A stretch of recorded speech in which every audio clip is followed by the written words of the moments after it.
tinfoil hat. Oh, what the fuck are you guys even talking about? Global controls will have to be imposed, and a world governing body will be created to enforce them. Welcome to Tinfoil Hat. We go deep, homeboy. Aaron, open your mind. Drink from the fountain of knowledge. There's lizard people everywhere. That's some interdimensional shit. Wake up, Aaron. This is only the beginning. Dude, you just blew my mind. Are you ready to get your mind blown? And welcome to Tinfoil Hat. You know who I am. You know what I'm here to do. I'm here to Rock. That's right, guys. We have a very special episode for you. Third episode this week because we love you, but let's get some business done real quick. If you want to support the show, please go to the Patreon. Go to patreon.com/tinfoil hat. I'm putting up 3 hours every week on there, interviewing all my favorite comics and all my favorite friends in the conspiracy world, discussing everything. It's a great way to support the show that allows us to have stuff like this nice studio. We also have the t-shirts available. Go to tinfoilhattshirts.com and you could grab all your favorites. We got the Unabomber's Right, I Killed Epstein, Alien Shot JFK, Psychic Bigfoot, and Once Upon a Time on This Flat Earth. All those are available for you. Great way to support the show. Guys, I'm going to bring in our guest real quick. Okay, joining me as always is my man, my sidekick, my brother from another mother, Xavier Guerrero. What's up? And today's show is sponsored by a very special Twitter account. You might know him as the guy who runs the ones and twos. Please welcome Johnny Woodard. What is your Twitter account? It is at Johnny Woodard on Twitter. Spell it. At JOHNNYWOODARD. Johnny's got a new girl, so he's got to get those numbers up so he can impress the lady, so she doesn't leave him. So she doesn't leave him for like a SoundCloud rapper or something like that. So get those numbers up. Joining me in studio is one of my best friends in the world. This man's changed my life, and I will take a bullet for him. I love him. The one and only Mr. Eddie Bravo. Thank you for having me again. Bravo, please, Bravo, you can't whisper. You whisper on the show, everybody yells at us about how they can't hear you. So, real quick, we got some dates coming up. Obviously, I had a child. We haven't been able to do a lot of dates, but we have some in town. We're working on more in LA right now. You can find us April 11th at the Rec Room in Huntington Beach. Now, there's going to be 2 shows, okay? There's going to be the live stand-up show, and then after that, we're doing a live podcast. Eddie may join us, may not. We don't know, depending on how he feels at the moment. But anonymously, we'll be... What? Anonymous. Anomaly will be joining us live there, so it'll be at least the 2 of us. And word on the street, the guy who sponsored the show will be doing stand-up that night. Oh. Johnny Woodard will be doing his first set in Southern Cal in a long time. Heard that. Wow. That is April 11th. And then May 1st, we are at Spokane at the Spokane Comedy Club. And then May 2nd, we're at the Tacoma Comedy Club. And then May 9th, wow, we're banging it out. We're at the Den in Chicago. Bam. Eddie, I love you. I love you too, dog. Real quick, Eddie, how did the show that you did where you just make up comedy on the spot, how'd that go? Well, the rule is you're not supposed to do any material that you've done before. Yeah. You know what I mean? So it's tricky. So you're supposed to just listen to what the crowd shouts out and just take suggestions. And how'd that go? And then it went pretty good. It went not bad, but one guy yelled out, Elon Musk. Oh, yeah. And I was like, damn, I had some material like a year ago on Elon Musk, and I thought about it for 2 seconds. By the way. Should I do that shit? Yeah, you should. Yeah. Should I? Yeah. I did it. Dude, you know, everybody does that. They all act like they just made up something, and they really? do. Oh, yeah, dude. Oh, okay. But you should try to do stuff on the spot if you can. Hey, they yelled out Elon Musk. I didn't. I'm like, could you hear Joe Rogan going, oh, conspiracies in the back? No, I didn't. That was a fun night Tuesday night. Everybody got pretty high, and everyone was having a good time. It was a magical awesome. night in the It was main awesome. room. I love it. And I'm glad you're there. And you are actually at the next one, which is Comedy Chaos, February 25th in the main room. Hell You yeah. are, in fact, booked. Very excited about our guest who's joining us. He is in LA this Sunday. He has a huge show called All Is Atom. Please welcome a legend of the game, one of the OGs, Santos Bonacci, everybody. How are you, brother? Hey guys, thank you so much. Thank you. Very nice. Great to be here. I hit you up a long time ago, but I know you were super busy. So the fact that, you were able to come in studio when you're in LA is such a blessing. So thank you. I know you're in town with a big event coming on. So why don't you tell our listeners and our viewers exactly what the event is? Great. Well, it's All Is Atum is the title. What I'll be talking about is what does that mean? The Egyptians had that as their main axiom. That was their motto. And most of the world did as well. The Greeks echoed it as well with their atomic theory.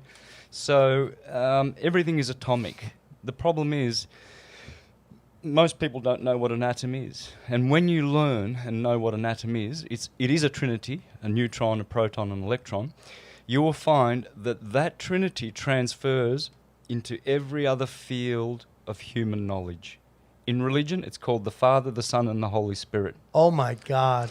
In science, it's dielectricity, magnetism, and electricity, the three field modalities of the universe. Everything is magnetic. In fact, God is magnetism. Most people will laugh at that because they see little magnets pushing each other and attracting, and they think, oh, this is a clever little powerful thing. And energy is conscious. Energy is intelligent. Nothing is not. And that's what God is. God is. It is magnetism. So people are going to see that. Not only, I'm not going to be theorizing. It's not theories. It's not my theories. I'm not smart enough to make theories. It's just proof. And extensive, exhaustive, comprehensive proof, simple, that nature is simple.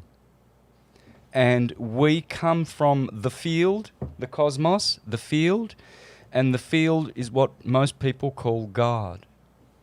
Right? And the field is dielectric black light, which has its opposite and equal co-eternal white light, the yin and yang, which is magnetism. So there in the yin and yang is the secret. Basically, I'll be starting with that, the simple things of light and sound and magnetism to explain everything. What do you say to religious people that believe that Jesus was the literal son of God? God got Mary pregnant. Joseph, how pissed was he?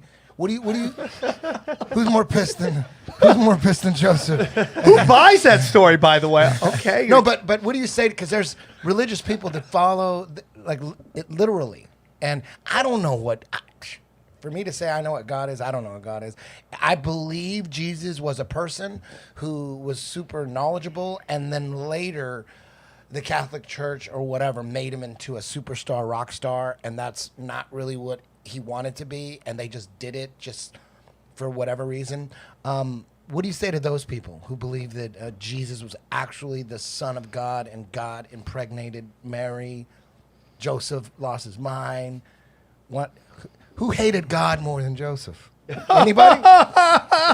Joseph probably started the Illuminati. You know what I mean? He probably started Satanism. Yeah. Great question. Before I start, just remember one thing. Joseph is, in the Greek system, Saturn. Saturn? His son, Jesus, is Jupiter Zeus, Jesus. Thank you, Christians, for preserving the name of Zeus in Jesus. Oh, my God. And Mary, the consort of Kronos or Saturn, Rhea, is Maria. And I'll get to how you get Saturn from Joseph in a minute. So if the individual is intelligent, sorry, Eric, Eddie, you asked the question. When the individual is intelligent, I will tailor that and try to help them to see the true answer. If they're not, well, you just have to walk away or just do your best. But what I would try to do is establish the fact that if they want a literal Jesus, that's fine. You know, you go ahead. Children are taught about a literal Santa, and they're waiting at the chimney for Santa to photograph him coming down the chimney, right? Because he's real, right? And then they learn he's not. The same thing is with Jesus. It's the same archetype. Jesus is a hero archetype. It is the best model you could possibly have. It's in the scriptures. It doesn't need to be literal. It is literary. The Bible is a literary work and a masterpiece at that. It's not a literal document. It can't be. You can't have enough truth crammed into a small book like that in a literal manner. It doesn't work. It has to be literary because the myth contains more truth than billions of books. One sentence in one myth. And that's what the Bible is. It's mythological. It's cosmological. So when you do your due diligence and you do comparative studies in all religions, Bhagavad Gita, Zendavesta, Ennead, the Ennead, of course, yeah, Virgil's Ennead, all of them, all the masterpieces, you will find that it's always dealing with the same archetype. Jesus in Egypt 5,000 years earlier was Horus. In India, it's Krishna, right? Now, some people will automatically say, oh, no, the devil did that to confuse true Christians, that he made it look similar, that there's other Jesuses, and he's born on the 25th of December, and he had 12 disciples, and his mother was a virgin, just like Krishnas. They will turn around, like they've been trained to and brainwashed, and they'll say, oh, yeah, but the devil did the, I think it's called the diabolical mimicry theory.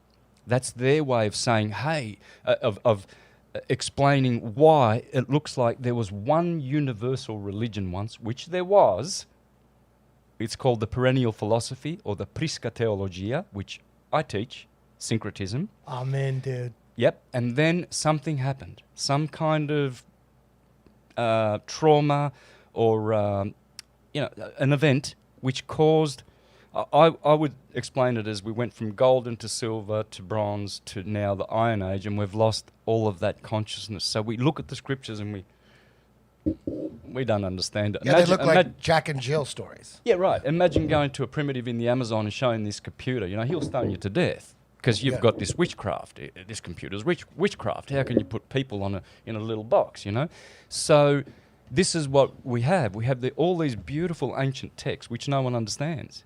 And what I'm going to do in all these Atum presentation on Sunday is show people how to understand all scriptures, all fields of human knowledge, chemistry, the periodic table, all of it is simple. It's so simple and will all be understood. Where can they grab tickets before we go? Because I want to grab tickets. Where can we grab tickets? You can go to allisatom.eventbrite.com. Okay, so just Say that Google again? basically all... No. Maybe you should say that into his mic. Yeah, can you lean in? say it into the microphone? Yeah, if people are looking to grab tickets for Santos' show, they can go to allisatum.eventbrite.com. That is ATUM for all is a tum. A-to-U. All is a tum. Yeah, all is a tum.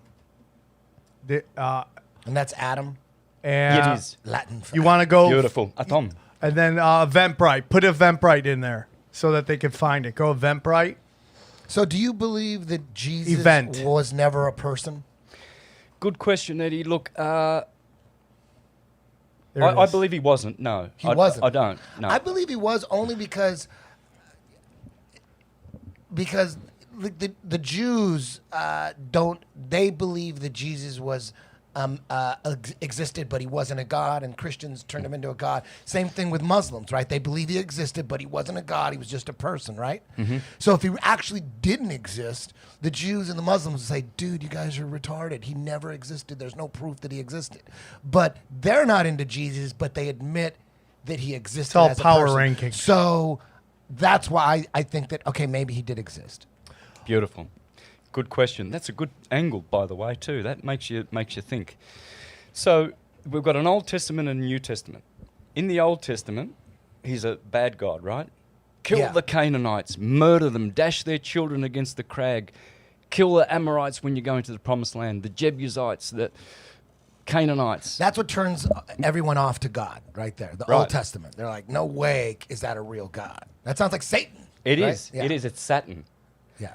That's why you've got the book of Chronicles in the Old Testament, Chronos. Yes, dude. It's all Chronos. Then you got the New Testament, where Jesus turns up, Jupiter Zeus, the son of Saturn.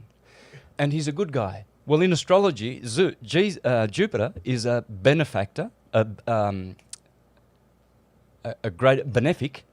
Interesting. That was a good slip. Because Jesus is a benefactor in theology. In astrology, he's a greater benefic. Saturn is the greater malefic, bad. Yes. Mal is bad, right? Yes. Okay. So you see the bad Old Testament of the Jews, and then you've got the Christian Greek scriptures. So you go over to the west now, you're over in Rome territory, Greece, etc. Now you've got a Zeus as their hero. You see? Jesus. So he But turns... Zeus is also in the story is the guy who slays Kronos, right? Is that am I correct on that? Exactly. So Kronos wasn't his real daddy, right? You see Right. this daddy issue? It transfers over into the Christian theology. Joseph is the foster father. So how do you get Joseph from Saturn? Well, Sat becomes Set, becomes Seth, becomes Seth. Joseph, father Seth. Oh man! Rhea becomes Mother Rhea, Maria. And their son, the King of Kings, which Zeus is the god of gods, who stands on Mount Olympus, whereas Jesus stands on the Mount of Olives, same mountain. If you study Zeus and the Greeks, and then you study the Christian Greek scriptures, you'll find exactly the same story. Different names. Like if I go to Mexico, which I am next week, the car there is called coche.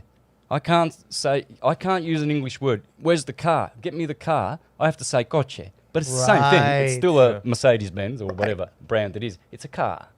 So if you're calling him Krishna in India and then you're worshipping him as Christ in the West, It's all the same it's thing. the same thing. It's like Eskimos have 40 words for snow. It's all snow though, It's all snow. right? And it's just like the question is there a group of people who manipulate these stories? Meaning, like, if you look at all these religions, right? There's this book inserted that kind of changes the angle or the direction that the religion goes into. We have the Talmud, right? We have the Bible, and as great as the Bible is, it does kind of go a little different than what Christians were doing before that. And then you have the Torah, the Muslim book, the Quran, you know, and they all have these interesting stories where, like, some prophet met an angel, and the angel said something so incredibly holy that they couldn't even write it down. And that these are verbal kind of records of what was said.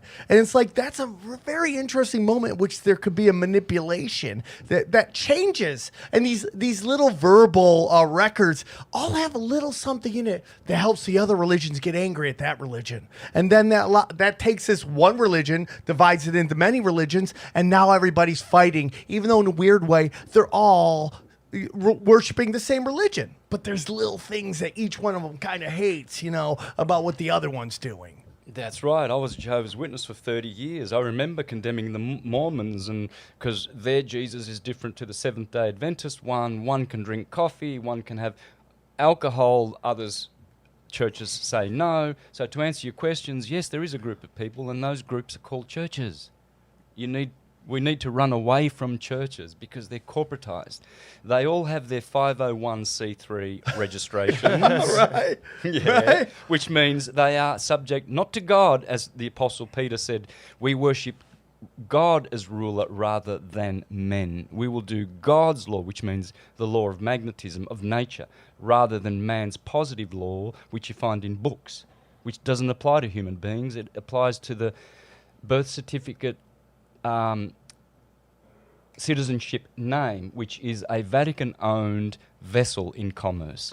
So, are we true Christians free, or do we subscribe to churches which have manipulated our own sacred texts, like the Bible, which is my favourite book, and the best syncretism, philosophical, mystical book, and astrological ever written? ever. I was just going to ask you, are there any positives to the Bible? Because it sounds like it sounded like you were like, I'm sure there's Christians losing their fucking mind right now. But now you're saying, you answered the question for me. You're saying it's your favorite book.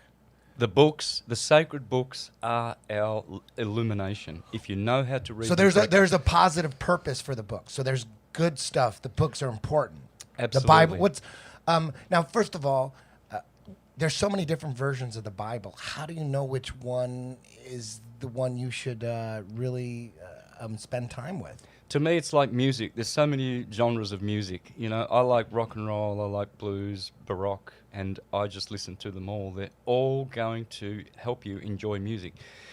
When you should have, I do comparative Bibles, so I've got about 8 different versions, so I can just check the Strong's Concordance and see the true root in Greek and Hebrew, which I know and have studied, so I can guide myself as to the true meaning and nuance of that word. Because, you've got some very, very, very poorly translated scriptures, like the Jehovah's New World Translation. New World Translation. Yes. I interviewed Jordan Maxwell just Love him. 6 weeks ago. You did last week. Love Got him. that. Thank you Love very him. much. Jordan Maxwell. Yeah. Who's that again? He's an OG. He's an OG of this whole thing, dude. He's, Can I see a picture of him?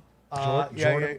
Well, check out him on there he is. Yeah, that's Jordan right over He's there. wonderful. Which Right one? here, There's right here, black right guys. here, There's right white here, guys. Right here. Oh, okay. Right here. He's wonderful, dude. He's wonderful. What's his?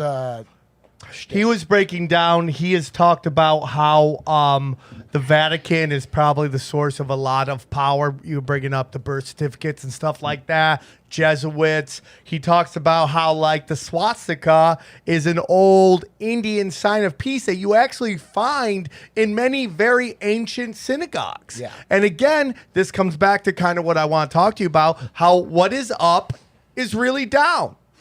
For sure. And like nobody, and it like, who are these people manipulating these things? Serpent versus eagle, all that stuff, ancient knowledge. We just did a big episode on them destroying all these very sacred historical sites because they want to wipe out what our true origins are. And they want us to believe we're on this rock hurling around, blah, blah, blah. And that's all they want you to know. When in reality, whatever we're on, and I don't know what it is, this guy's opened my mind to, it could be a lot different than what we think, that we're on something special. Whatever that is, I don't know. I'm open to mind to learn, but there's a lot of information out there that they don't want you to know. And that the Vatican or the black nobility or the House of Windsor or whoever it is has been manipulating all these stories over time.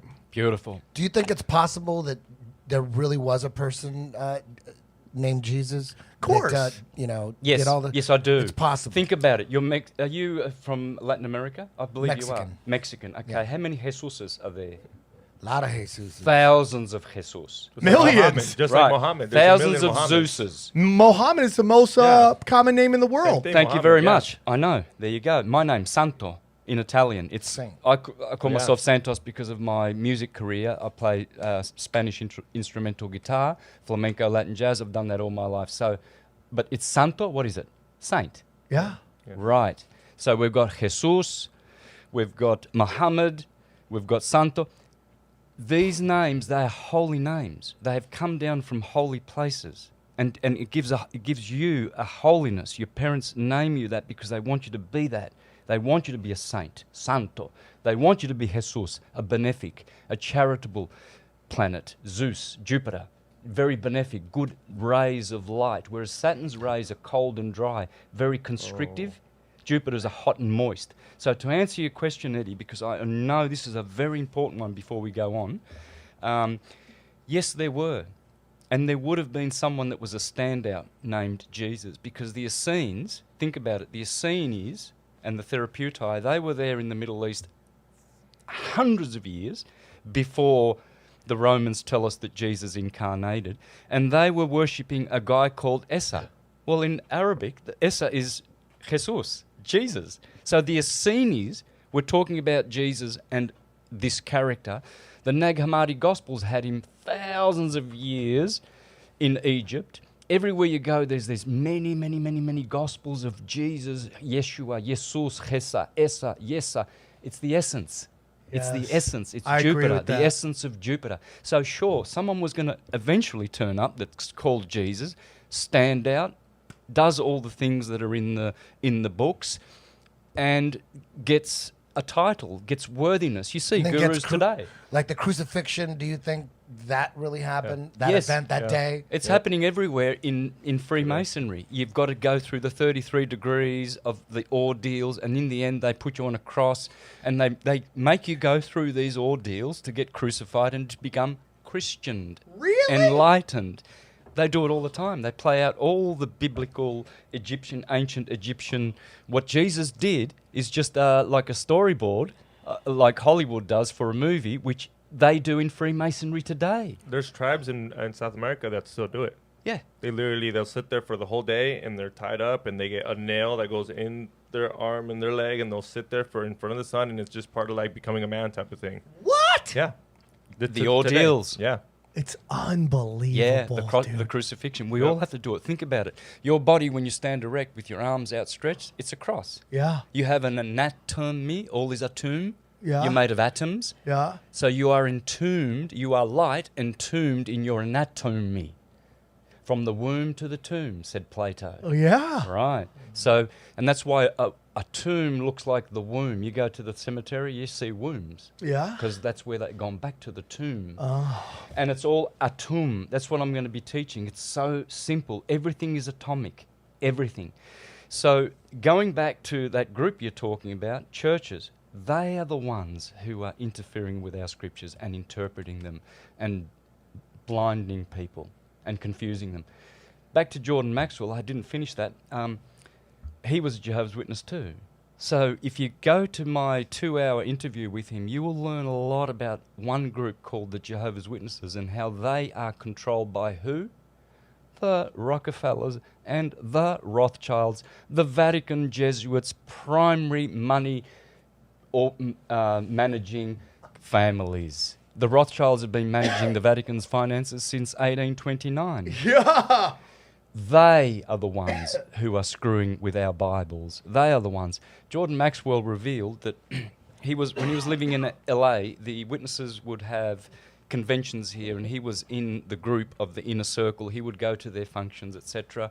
And he happened to be sitting next to a Greek guy who was in the financial department, and Jordan has a lot of curious questions, so naturally asked, how do you fund all this since you're only getting donations and etc.? How do you have all these great hotels in Brooklyn, New York, and Patterson, upstate New York, and Pennsylvania, Allegheny there, where Charles Taze Russell began, etc. Russell family is Rothschild. Russells Russells are behind all the opium and funded many of these Ivy League schools. The Russell Trust. They created the skulls and crossbones to Yale. make it so the very rich had a head up on everybody. Yep, Yale University, Russell Trust.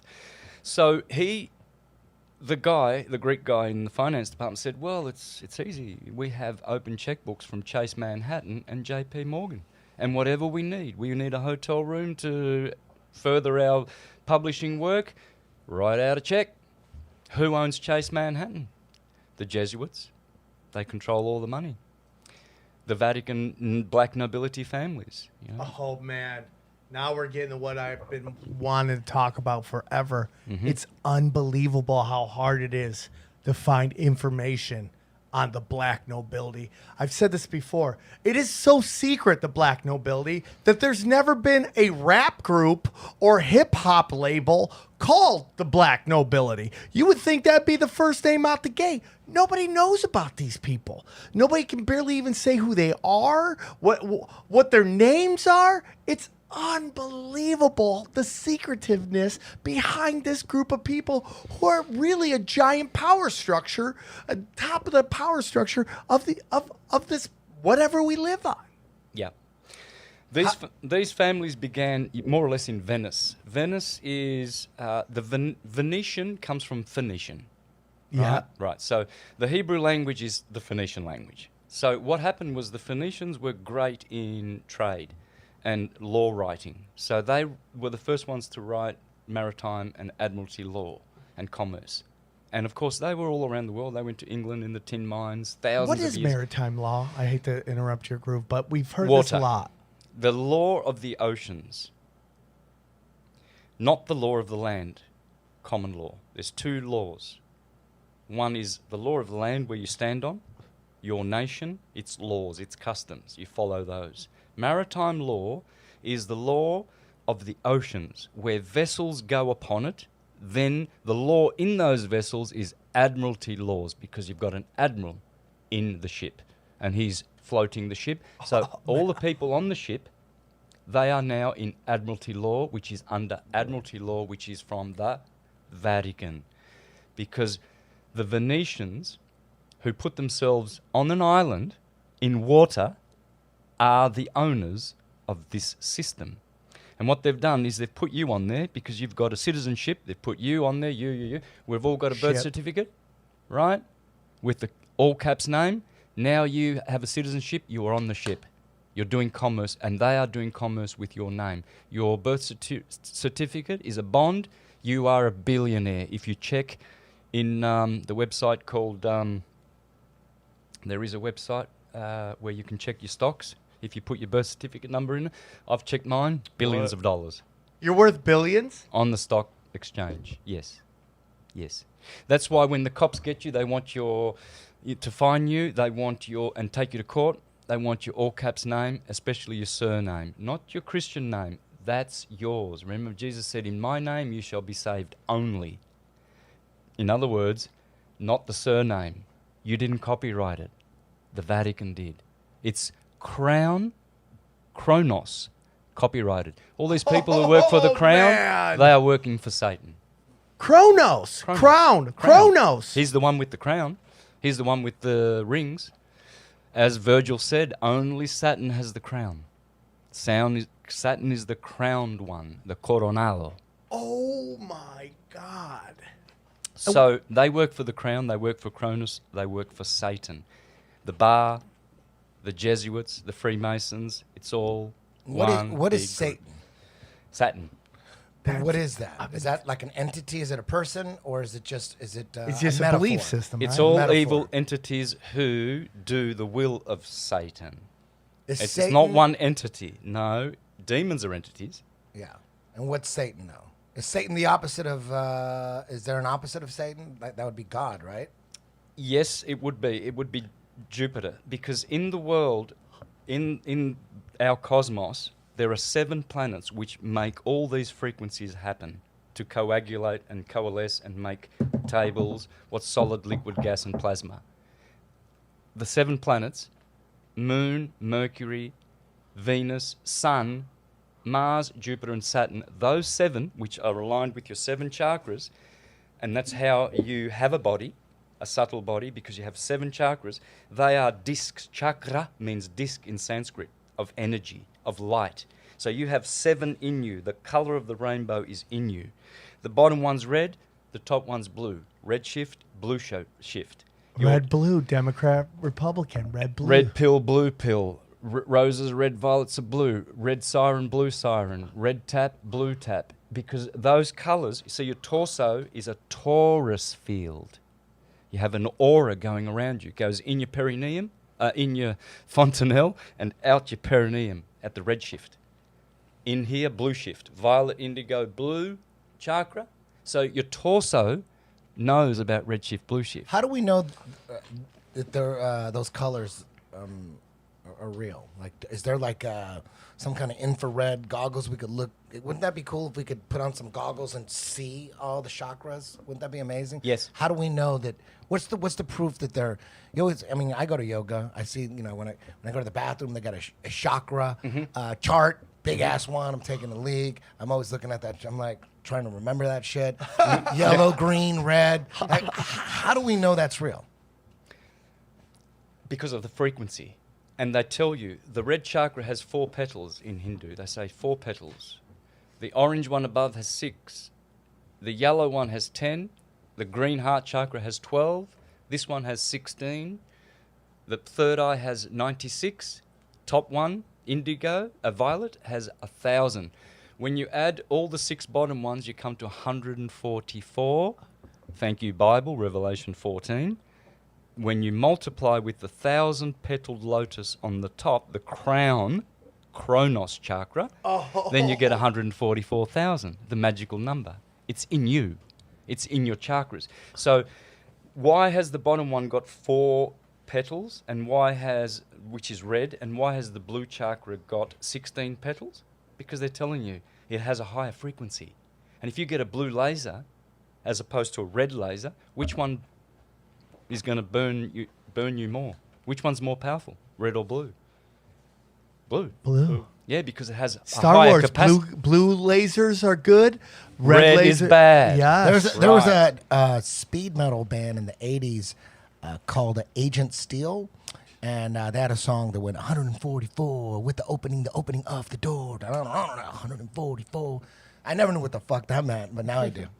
Right, and in the Bible, in Revelation 14, it says, and the holy ones, the 144,000, stand upon Mount Zion with the Lamb of God, and they sing a new song. It's the same thing, Eddie. That's the same thing. They're telling you how you can raise your consciousness from survival, sexuality, and power to heart living, speaking the truth, and the head is heaven. Oh, man. Your heel is hell. Heel, hell, Yeah. head, heaven. Same root. Oh, my God, dude. All is atum. So when you climb through those chakras, when you raise your energy level, the capacitance of each chakra is more, like your lasers, is higher. So your spirituality is higher, right? And so what happens is the mountain that the 144,000 are standing on, that's your vertebrae. It's called Mount Meru. And it's in the middle of the disc flat earth, Mount Meru. It's called Merudanda. Your spinal column is called Merudanda. It's a mountain. And on top of the mountain is the Lamb of God, Aries, my sign. Aries is the cerebrum, the Ram of God. So the Lamb of God is standing upon Mount Zion, your vertebrae, with the 144,000, singing a new song. Why is it a new song? Because your consciousness is different there. You're not singing the same old song of, oh, I want money, I want a girl, I want a car, and all of what you now want is you want to ascend and you want to escape the material entrapments, disentangle yourself from reincarnating in misery, escape the matrix, and be unlimited and unconditioned, and have your full power restored, your full magic, magnetic power. We're just waiting for that to happen. Amen, dude. But we have to do the good works. Moderation, no addictions. What do you think? What do you think the planets are? They're lights? Is it like it's not like dirt or like No. It's the planets aren't like Mars isn't like dirt. No, not at all. So they're not What are landing. they? So they're not landing Mars rovers on Mars, right? Not at all. Okay. Not at all. What are they doing? It's fake. Well, it's what they're doing is they're going to places like Greenland with very, very exotic landscape, and they're making it look like it, and then they're colouring it to look red and what have you. Wikipedia, if you go to Wikipedia, which I'm in now, and you look up under Saturn, in the first sentence it will tell you that Saturn is a gas giant. And then you go to Jupiter and it tells you that Jupiter is a gas giant. Yeah. Then you ask what the sun is, they say it's hydrogen and helium. Well, that's gas. Why is Venus or Mars or the moon where they landed, why is it an exception? You can see with your own eyes that it's a light. Ptolemy, for thousands of years before the Jesuit Copernicus turned up and made a spinning ball, was saying all of the 7 planets are entirely luminous. There it is. They are portals.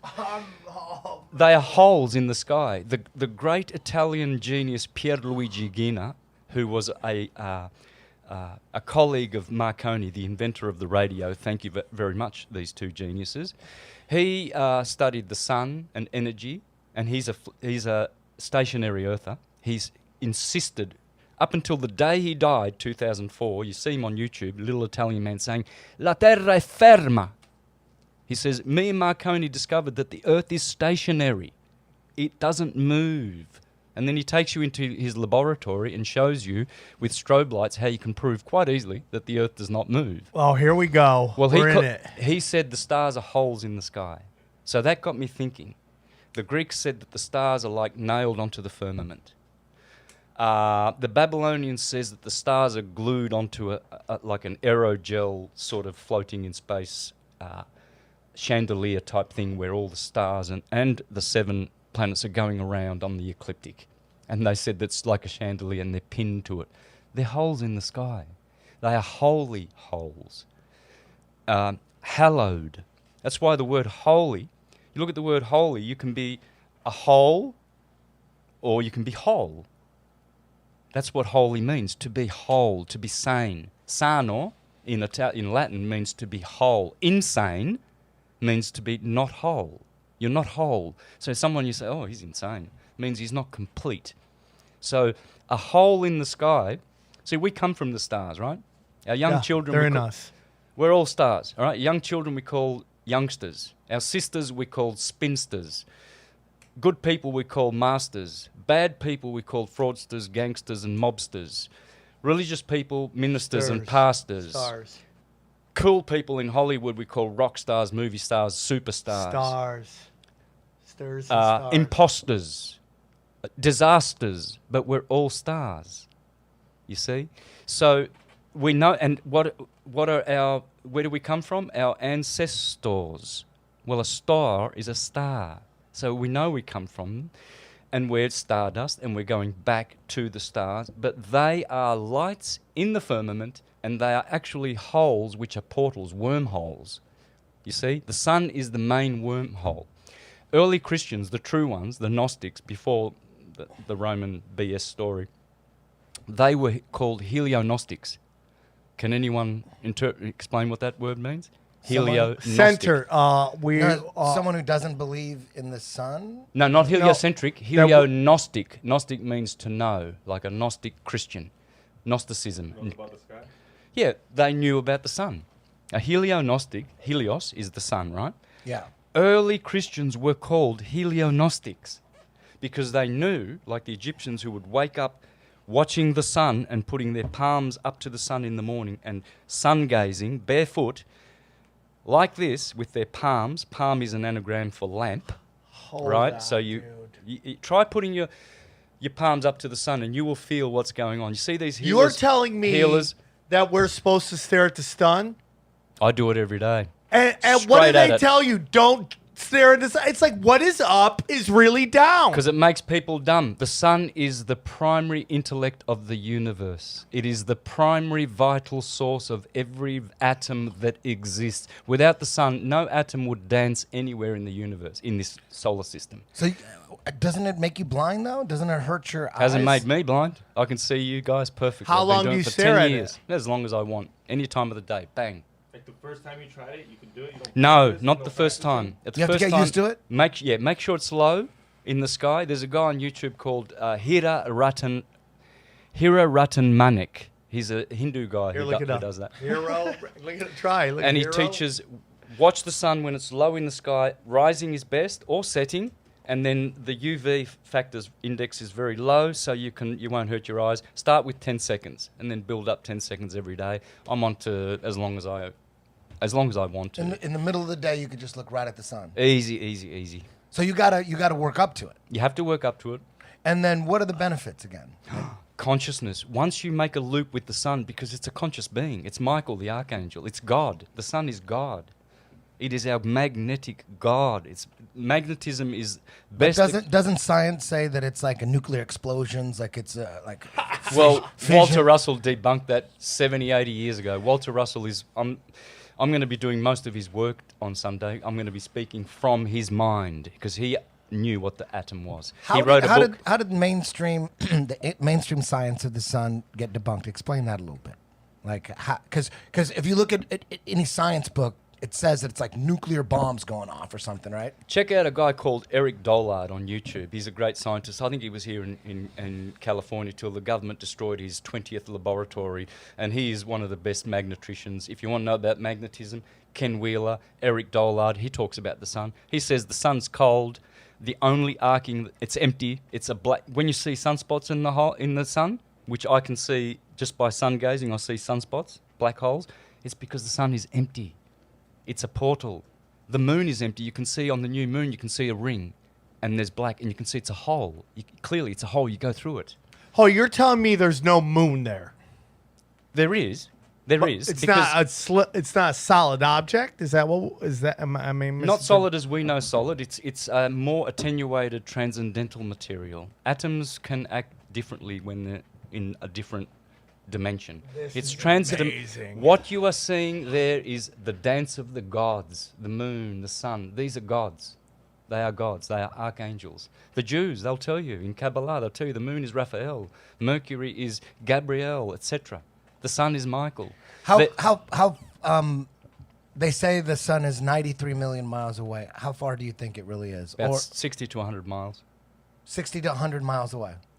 Probably not even. I might be so wrong. It's probably just more local. And It looks really close when you look does. at it. It's like it's right there. How is it 93 million miles away? Yeah. Where'd they get that number? What are they trying to do? What is NASA trying to do with all their space science? they're trying to make a godless world of Oh my God. everyone is insignificant except for the rich people who've got all the money. They're significant because they're on the glossy magazines. You're not. And the sun's, and we're hurtling through space, and we don't know when it's all going to blow up, and blah blah blah. And there's There's an asteroid coming. We need an asteroid tax, right?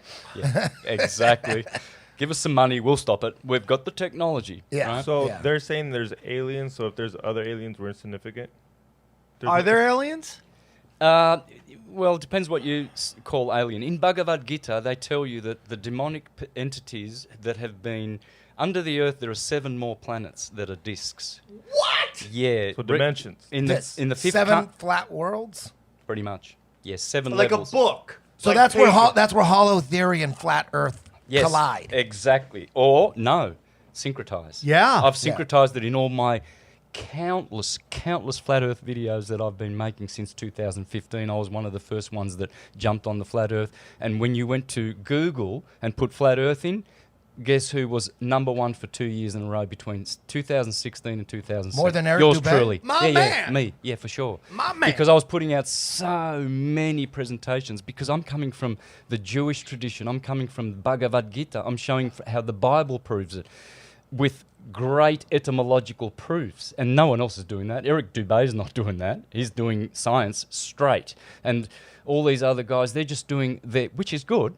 No judgment, right. but I'm the only we're all one good. who can show you from astrology, from the Bible, and from the East, and from all traditions, how they all syncretize and concur that the Earth is a stationary horizontal plane. I love You have to do it like that. If you don't do it like that, you can't do it properly. You can't just have one angle. You can't just say, oh, all the scientific experiments that have been conducted prove, George Airy, James Bradley, Sunyak, Michelson Morley, they all prove that the Earth is stationary, and that's your one angle.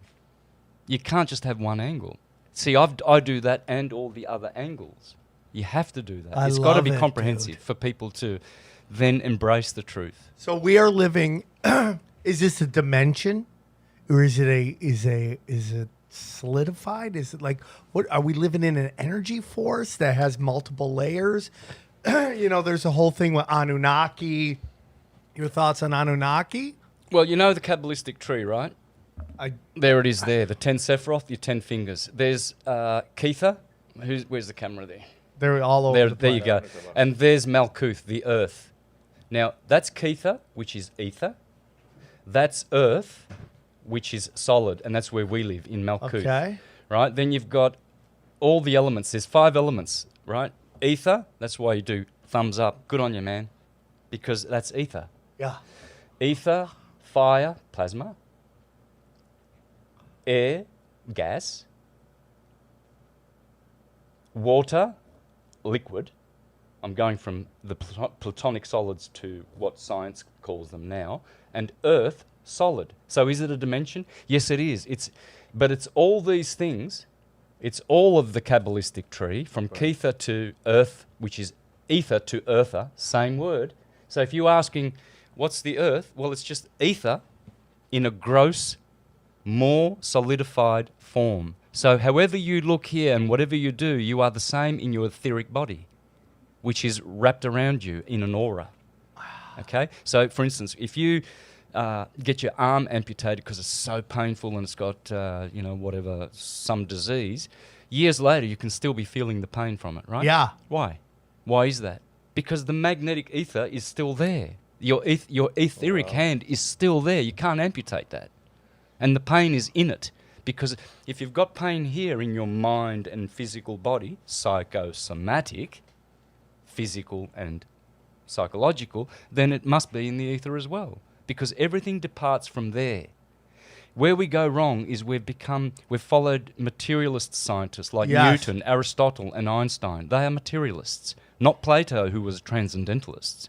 So I'm a Neoplatonist. But that was done on purpose, right? Exactly. We put these guys, I talk about it with the, they're called the Boule, and like they've created these guys in the black community to drive this group of people a certain way, to think a certain way, act a certain way. They did that with science. They took these scientists, they pushed them to the front, and they pushed the narrative that these people at the top wanted them to push, and the truth of the matter is that human beings are trustworthy people. Mm-hmm. They want to believe because they're good people. They want to think you're good people. You see that a lot with these prank shows, right? Really what prank shows are is you're just fooling nice people.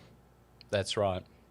And that's what science has done. Science has just fooled nice people who want to believe in their fellow man, to believe a narrative that very dark people want to push on them. And they put stooges like Bill Nye, the liar guy, and Mike, what's his name? What's his name? Black Jesus. DeGrasse. Neil deGrasse Tyson. Despicable Tyson. Yeah. Well, these guys are just, they're stooges and they're voice pieces. What they want you to believe is that everything comes from the material substance, like a primordial soup, and then we evolved through that, and it was unconscious, but somehow consciousness and love and affection and music and all these other transcendental gifts that we have evolved from that, right? Whereas scripture and true science really teaches that everything that you see with your physical eyes that is electrical comes from counter space. Eric Dollard, Ken Wheeler, all of these great real scientists will tell you that. What is counter space? Okay. Fortunately, we have a really good example of how to explain how we come here and how everything comes here via the computer. Yeah. If you go and buy a hard drive, 50 gig hard drive, and it's empty, you've got the same brand and it's full. It's got 50 gigabyte of photos and movies and all sorts of stuff on it. Which one weighs more? That one does. Does it? No, it doesn't. Come on, XG. They weigh the same. And yet this one's full and this one's empty. How is it that a computer full of data still weighs the same? Because the files, they're in counter space. They're not spatial. They're zeros and ones. They do not occupy any space. You can't open a hard drive and say, oh, there you go, there's my photo. Yeah. Like a doctor can't open your heart and say, Counter there's space. that bad emotion that caused the heart attack. You didn't forgive your brother 10 years ago. Now we have to operate on your heart. Let's get this emotion and chuck it out. Let's check out your brain too and pull out all the bad thoughts. They're not there. Where are they? They're stored in counter space. So what happens is... Where is counter space? Exactly. Well, it's the transcendence. Counter space is not visible to us, but it is where everything comes from. And atoms, redshift, blueshift, are what brings them out into the material world by means of a vibration, a toroidal field. You see, a torus field, like your torso, it's redshift, blueshift. You see, there is a red and blue yin and yang, which is always a subset to the black and white yin and yang. And the red and blue yin and yang is on the Korean flag. The South Korean flag has the red and blue yin and yang. All they're telling you on that flag is that those are the two colors of polarity of the vibratory physical world. The magnetic radiation world is not physical. Magnetism, which is 10 billion times more powerful than electricity, is spiritual. Thank you, John Mawelski. Electricity is physical. This is electric. Your spirit and soul, magnetic. So it's magnetism versus electricity in a weird way. So my whole theory is like nothing is real. I don't know if it's real, but it's all vibrations, right? Like this is there's a program or something, zeros, ones, and two, that tells me my program or my energy that when I touch this is what I feel. Mm-hmm. It's not necessarily real, or is it real? I don't know, but this is just vibrations. It is real, but it's temporal. It gives you the illusion of permanence. This table won't be here in a couple hundred years. The atoms will just disperse, decay, and transmute into something else. So it is real, but temporary. That's why it's an illusion. Now, if we went back in time with an iPhone, just a couple hundred years ago, and showed people videos and pictures, they would think it was some kind of supernatural device, right? For sure. Like, there's no way this is like some magic shit, right? So, when you're talking about like our creator and who created this and what this creation is it like, to us it seems supernatural, like whoever created this created some supernatural thing, but maybe it's super high level technology, what we're in, like this. Maybe, what do you think about that? Like, Absolutely. Simulation. Absolutely. Earth is an anagram for theatre. Shakespeare, thank you. Earth is a stage, it's a theatre. And it's projected from the sun. The sun is the projector, the screen, the theatre is the earth. So we are being projected onto this theatre by our Father who art in heaven, the Son of God. Thank you, Jordan Maxwell, as well. Son, S-O-N, and S-U-N are the same word. That's why Jesus says, no one goes to the Father except through me. You cannot go to counter space except through the wormhole, portal, gate of heaven, which is the Son and Saviour. The Son is our Saviour, Jesus Christ. And we must be saved through the Son. You can't go through any other hole in the firmament. It has to be the Son. Now, who created the sun, in your opinion? There you go. Good one. So, Getting points, dude. Yep. All the ancient Got Greeks. questions. Yeah, for sure.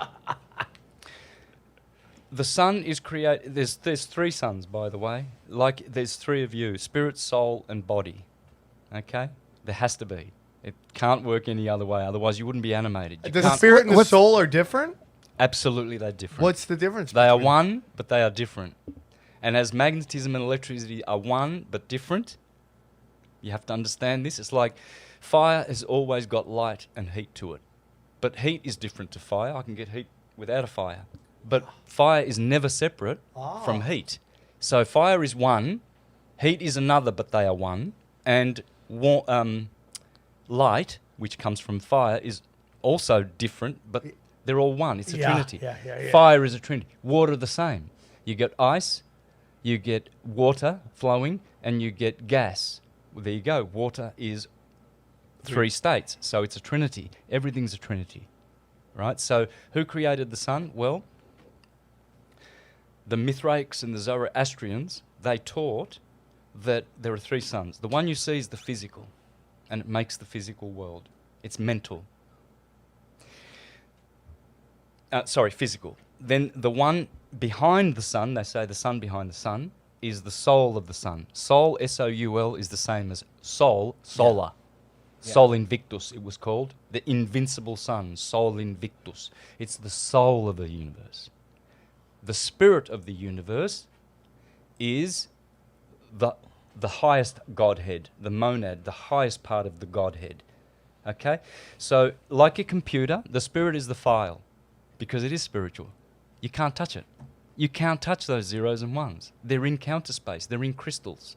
They're energy. They're not even forms. They're just energy. And yet, RAM in the computer delivers it to your screen. So Ram, which in Sanskrit coincidentally means soul, Rama, Sri Rama, the god of the Hebrews, Ram, means soul. That's your RAM in your computer. The theatre is the screen. That's your physical body. Right? So the computer's teaching you how everything works. Just your computer alone. Is our computers like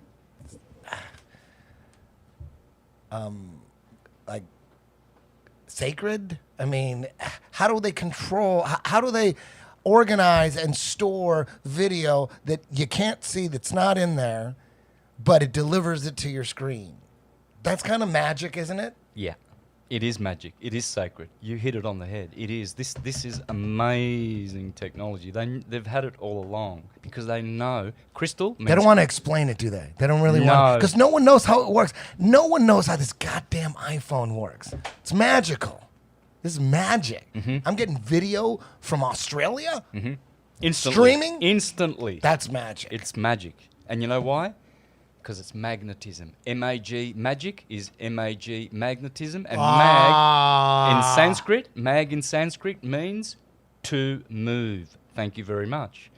So magnetism is the motion of white light, which makes all of this theatre. Hence, that information that we're talking to someone across the world, the earth, and instantly it's going through the ether. That's why. It's going through the ether. They tell you that radio waves go through the air.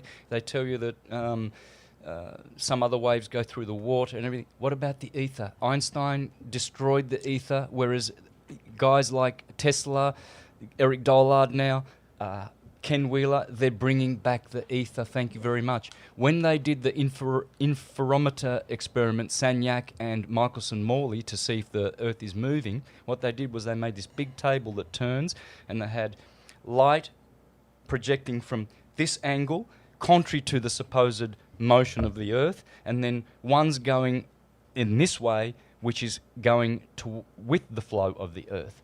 And what happens was they shot a beam of light across to a reflector, split the beam, split it again, and then recombined the beams of light, and they didn't have any interference patterns, proving that if you've got a round table that is turning on a spinning Earth, and you have beams going across each other, split and then recombined with no interference patterns, then nothing is moving that is solid. It's the ether. They proved, Michelson-Morley, that the ether exists. Thank you, Pierluigi Gino, as well, the Italian genius, who said, the sun is rotating above our heads in the ether. And Marconi, they all knew this. Are they part of the filament? I mean, like, are they inside it, or are they just part of it? Inside. They are inside of it. With the stars, or what are you talking They about? are on the firmament. The stars are on the inside of the firmament. No, they're the stars on are holes. They're The stars in are the holes. filament. They When are you in- see a star, that's a hole in the filament. Yes, but the sun is on the ecliptic under the stars. They are called the fixed stars. Then the 7 planets, we're calling them planets, but they are called the wanderers.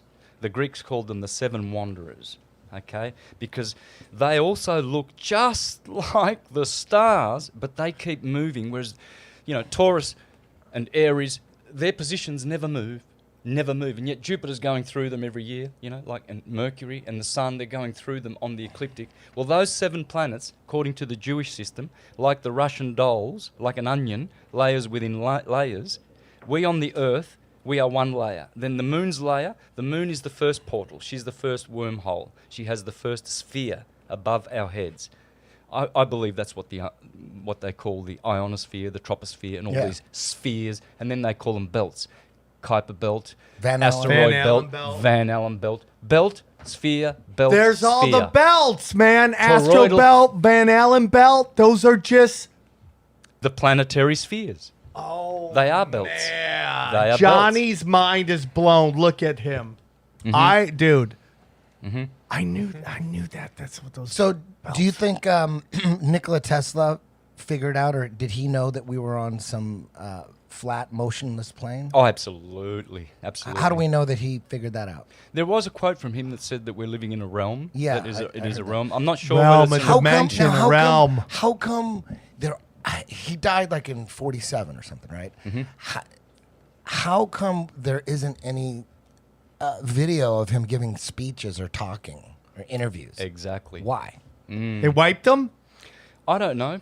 Possibly too dangerous. And you see, if you knew that the material model is wrong and the atomic model is wrong, it's a transcendental... Dude, you just blew my mind. Yeah, if you knew it, then you would be free from this system in every way possible, as I am. You would be totally, totally free from all of their mind control programs. Because you would know that you come from the transcendence. You'll work it out if you meditate on your computer, how everything comes from what is not seen. The Bible says that. It says, We know that everything that is seen comes from what is not seen. It's reverse. Do you think there's some kind of like the creator, the person or thing or entity that made this System, sun, whatever and it is. all the stuff that you're talking about had to be created, right? By Absolutely. and so who is that guy? The creator. The creator is the dyad. The Godhead, God, is a monad at the top. Monad, monos, means one, unity. That's where we come from. We come from that Is source. he a thing? And what's the It's purpose? an intelligent And being with a what- personality. In the East, they say it's Krishna, the supreme personality of Godhead. The supreme personality of Godhead. Under him comes Vishnu, Brahma, Shiva, etc. Because why? Because monad becomes a dyad. Monad Two. is the name? Yep. Mon. the How do you monad. spell that? Moan. Like the moon, mono, with an AD on the end of it. Moon? Monad. Like Monad. MOONAD. MONAD. Monad. Like monad. Under the monad comes the dyad. Under that comes the triad. Under that comes the tetrad, 4. The tetragrammaton, for instance. And where do these names come from? India? No, this is in the West. Hermeticism teaches it. What religion got it? Which religion is got it closest to being correct? The Hindu? Is that the closest? I think so. Hindu probably got it the closest. Bhagavad Gita still pristine and not tampered with, whereas the Bible has been manipulated. But you can still, it's still cool. The Bible is still understandable. If you watch my vids, you'll understand how I'm to gonna appreciate start that banging great these book. out. Great book.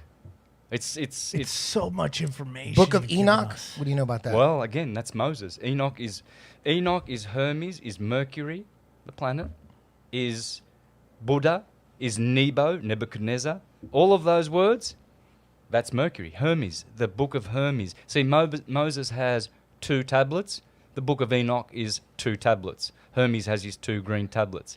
It's all that. It's all the same thing. It's the messenger of God. It's the word of God, the intelligence communication from source to human beings when you meditate.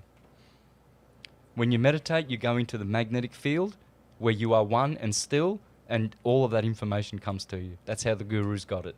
The secret is meditation. So what do you think? Stillness. What do you think? I'm in, So you're dude. saying the stars and the wandering stars, aka planets, are holes in the firmament, right? Mm-hmm. So what we're looking at what's beyond the firmament through those holes, those lights, right? Exactly. So that would mean that the firmament is what's rotating, right? The firmament's rotating, Exactly. not actual stars floating in the sky spinning. It's the holes that are spinning. Like a chandelier, according to Bhagavad Gita, Canto 5, it says, the earth is a bhumandala. Bu means plane. It's a plane mandala. A mandala is like a square or a circle with all those beautiful shapes. The earth is called Bhumandala on the island of Jambudweep, and in the center is Mount Meru, and Brahma sits on top. Brahma is Jehovah, Abraham, sits on top of that mountain, and from that mountain, that magnetic mountain, it shoots onto the firmament and creates the wormhole of the sun. It makes it from Mount Meru. It is a clock which turns every 24 hours. It turns and it projects from the center of the earth, magnetic, onto the firmament.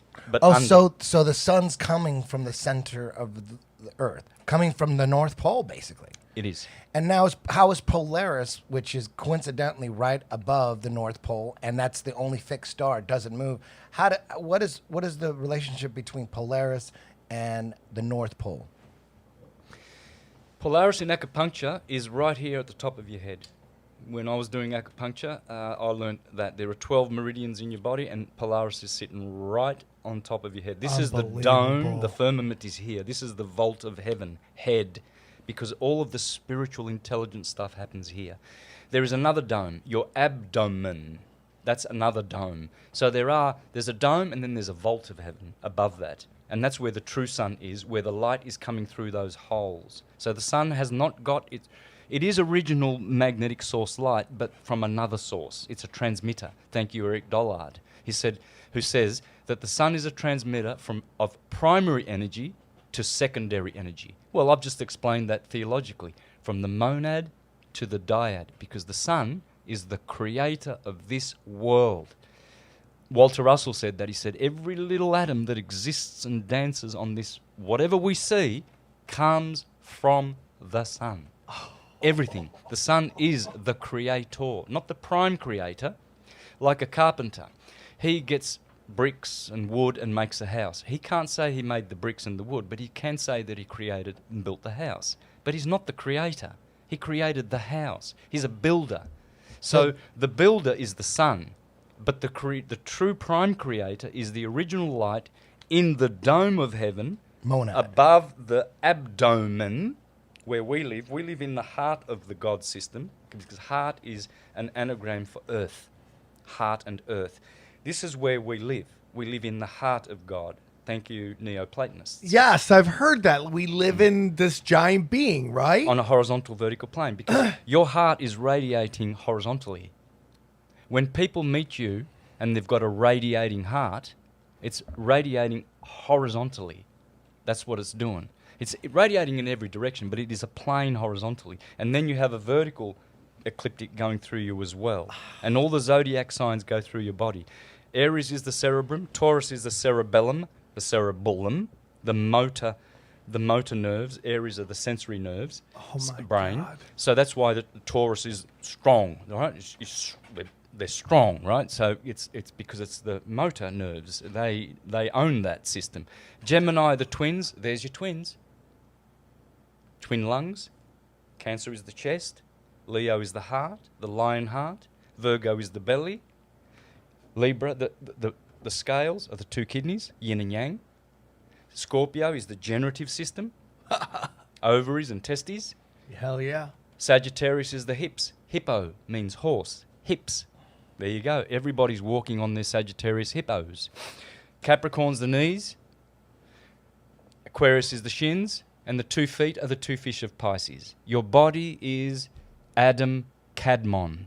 It is an ideal blueprint from the transcendence, which comes out in atoms, redshift, blue shift, and manifests in this plane called the Earth, which is a theatre.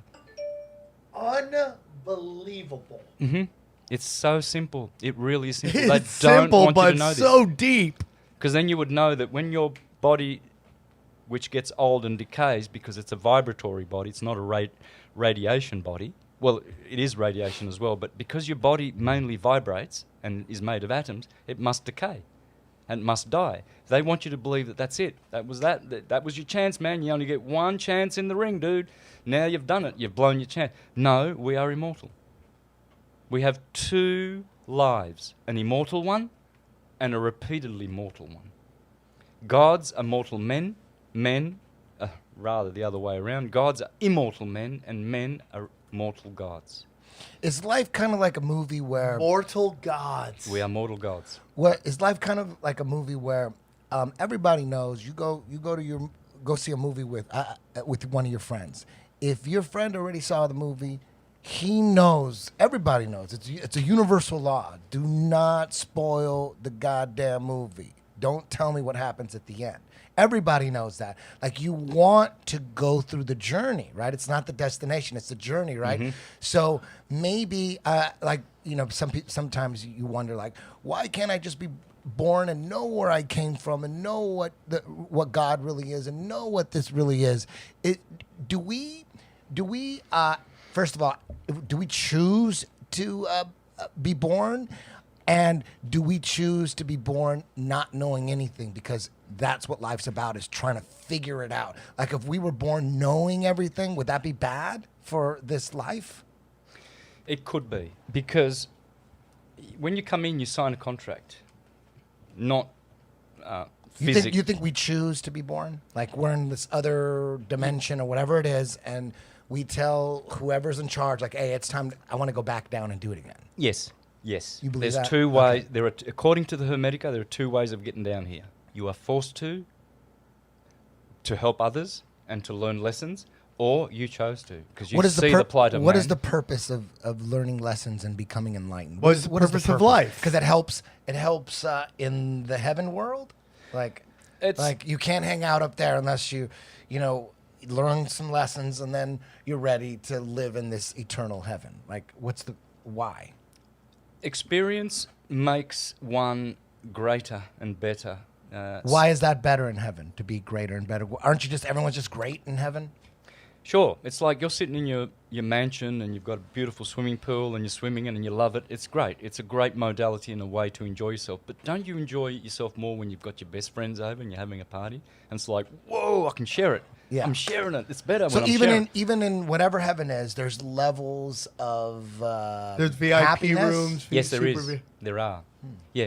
In Krishna's realm, which is called Vrindavan, there is pure bliss. In Vishnu's world, which is called Vaikuntha, you have a different system, but it's still bliss. Then you've got the Brahmajyoti in Brahma's realm. You've got Shiva's realm. You've got many realms. Here we are in a place which is very, very The unique. basement. Pretty much, but it's a good one. With a because big screen. So this Yeah. is kind of like Dante's Inferno, It is. It is. But the Thank you opposite very for good much. shit. It's Boom, a divine comedy. XG. twice this week. Beautiful. We've got paradise, purgatory, and hell here contemporaneously. That's what's going on. So this and you is can hell? choose. Yeah. It is, but it's also Because paradise. in school they Is there, teach you Dante's is there Inferno. really a hell? A lake of fire Yeah, where you it's- burn and all that forever? Literally, hell is a condition first. Secondly, it's a location. You bring that comes with the condition. So, as I was saying before, in Bhagavad Gita Canto 5, it says that all of those 7 planets under the Earth, where the aliens are coming from through Antarctica or through the North Pole, and selling us all this technology to enslave us, they are actually in demonic planes. Those are called Atala, Putala. The bottom one's called Putala. Now, in Spanish, you know, hijo de puta. Yeah, Yeah? the slut. Right, Or puta. Puta. All right, so That could be good sometimes, but go ahead. exactly, love it. So, Don't talk, Putala. don't talk shit on putas. Shout out them putas. Let's give him a break. Every now and then you need one. So that's what they say. They are called the heavenly subterranean planets, but they are also hellish. Because what happens there is people choose to go there. You know, like the black nobility families, your Bushes, your Rothschilds, they know they're going there and they don't care because there's more pleasure there than on earth. But where pleasure is always the Pain. flip side of the coin, pain. So here we're blessed enough to experience pleasure, but we will always have the opposite side, pain as well. It's pleasure, pain.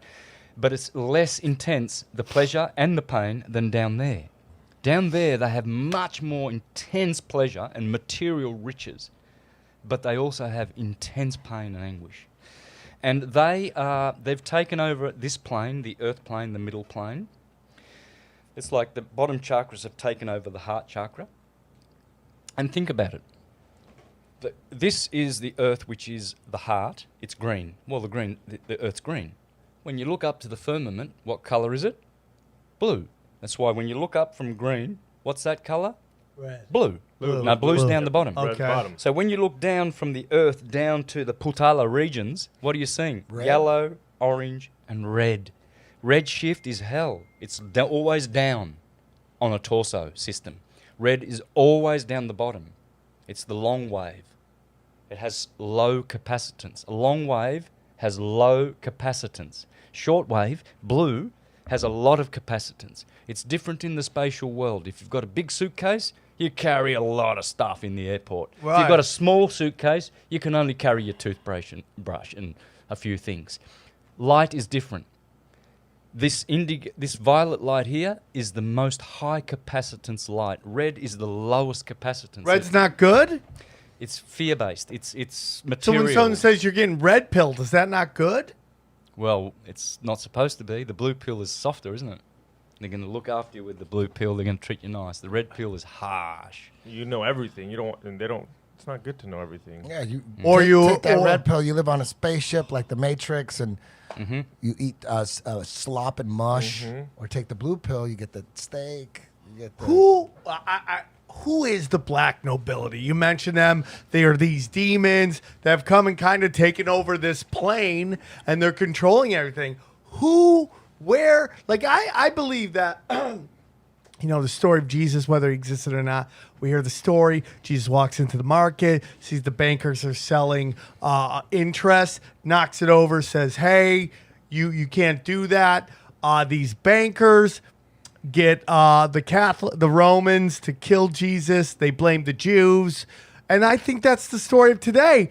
Everyone's blaming the Jews for everything when it's really the bankers and the Romans that are doing everything. It's the exact same thing. I try to tell people, I'm like, dude, it's not Jews. We're playing the same. It's the same story that was done with Jesus. Even if he wasn't, whatever that story is, I think these bankers were the black nobility people. I could be wrong on that we're bringing pain and suffering to the world. Who are the black nobility? Babylonian, Luciferian, does this all come from that? Yes, it does. Yes, it does. The underground greys and reptilians and whatever you want to call them, to take over this plane, these demonic entities, they had to have their representatives permanently fixed up here. So your Bushes and all of these people, clearly you can see that they look different to most good-looking humans with passion and empathy.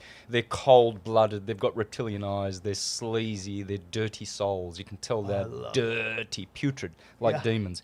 They are the children. That's why they're the blue bloods. We're the red bloods. Red blood, blue blood.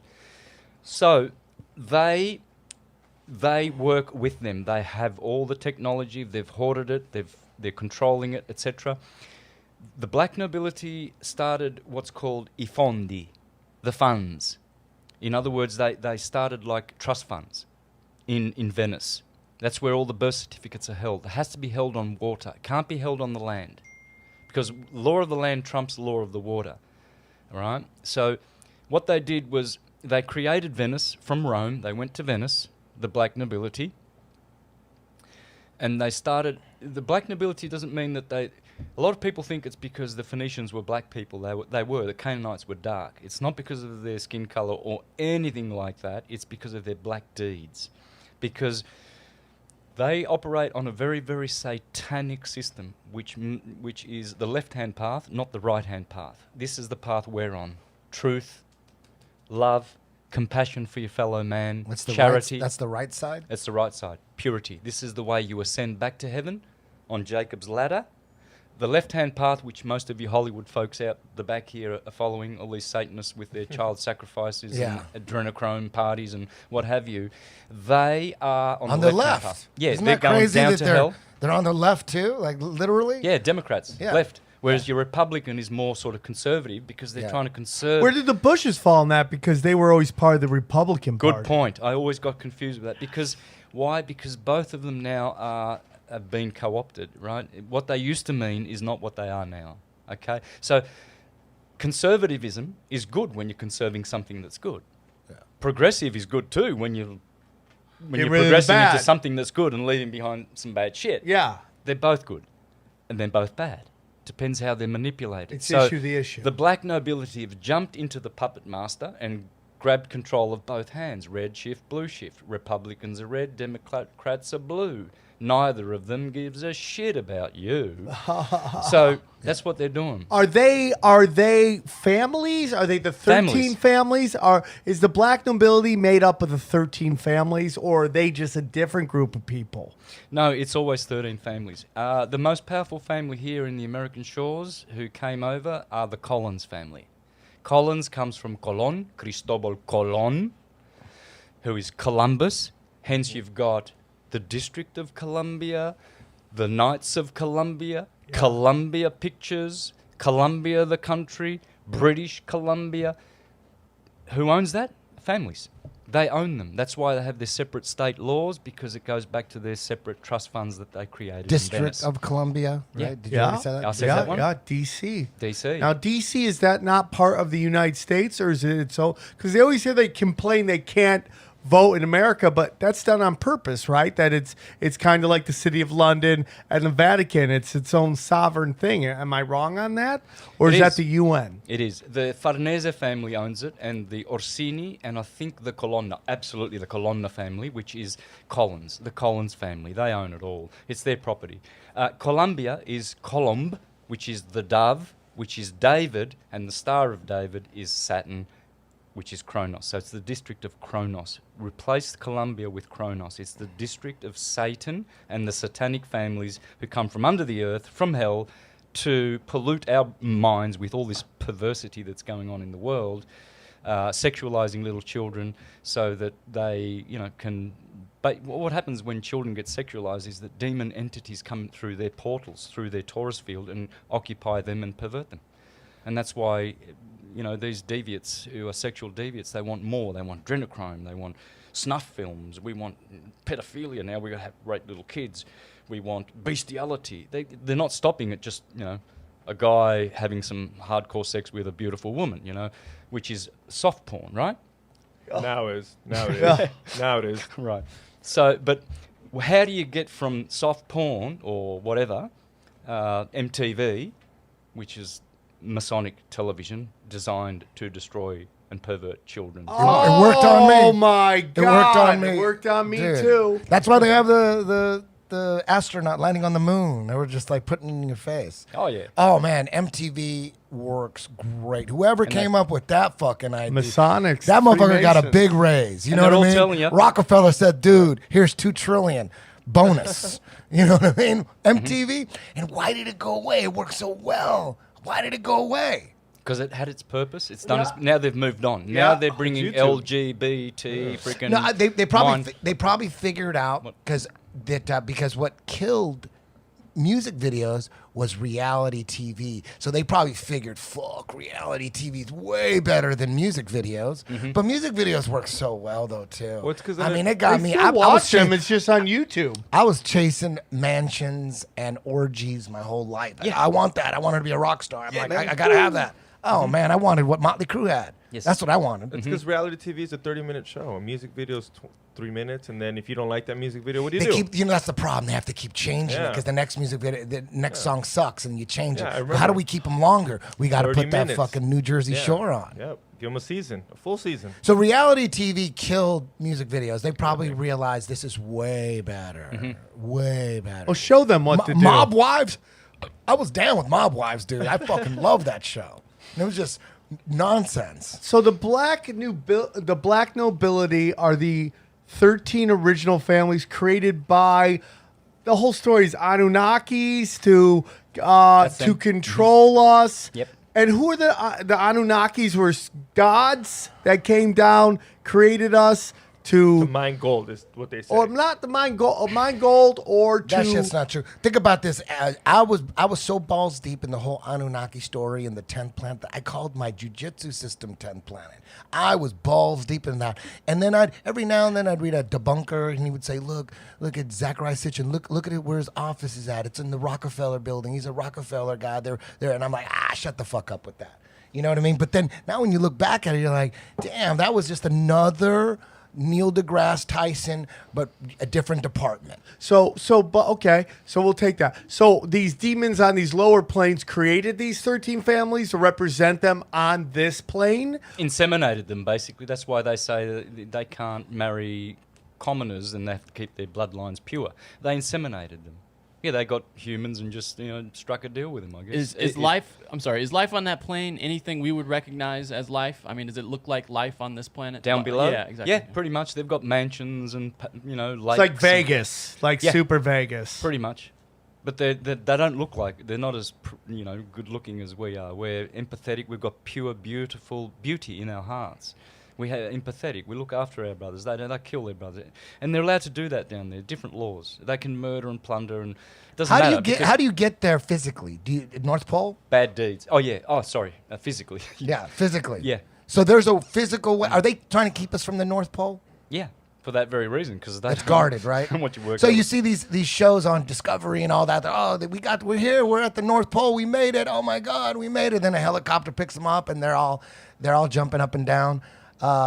That's just all for show, right? Oh, that's total baloney. Absolutely. No one's going to the North Pole. No, the North Pole is it's set below the surface of the Earth. It's a little bit lower, and it's a very tropical, warm place. It's like the Bermuda Triangle. You know how people say that planes go missing and Yeah. stuff? There's something like that. I think it's connected to that as well. Yeah, I think so for sure.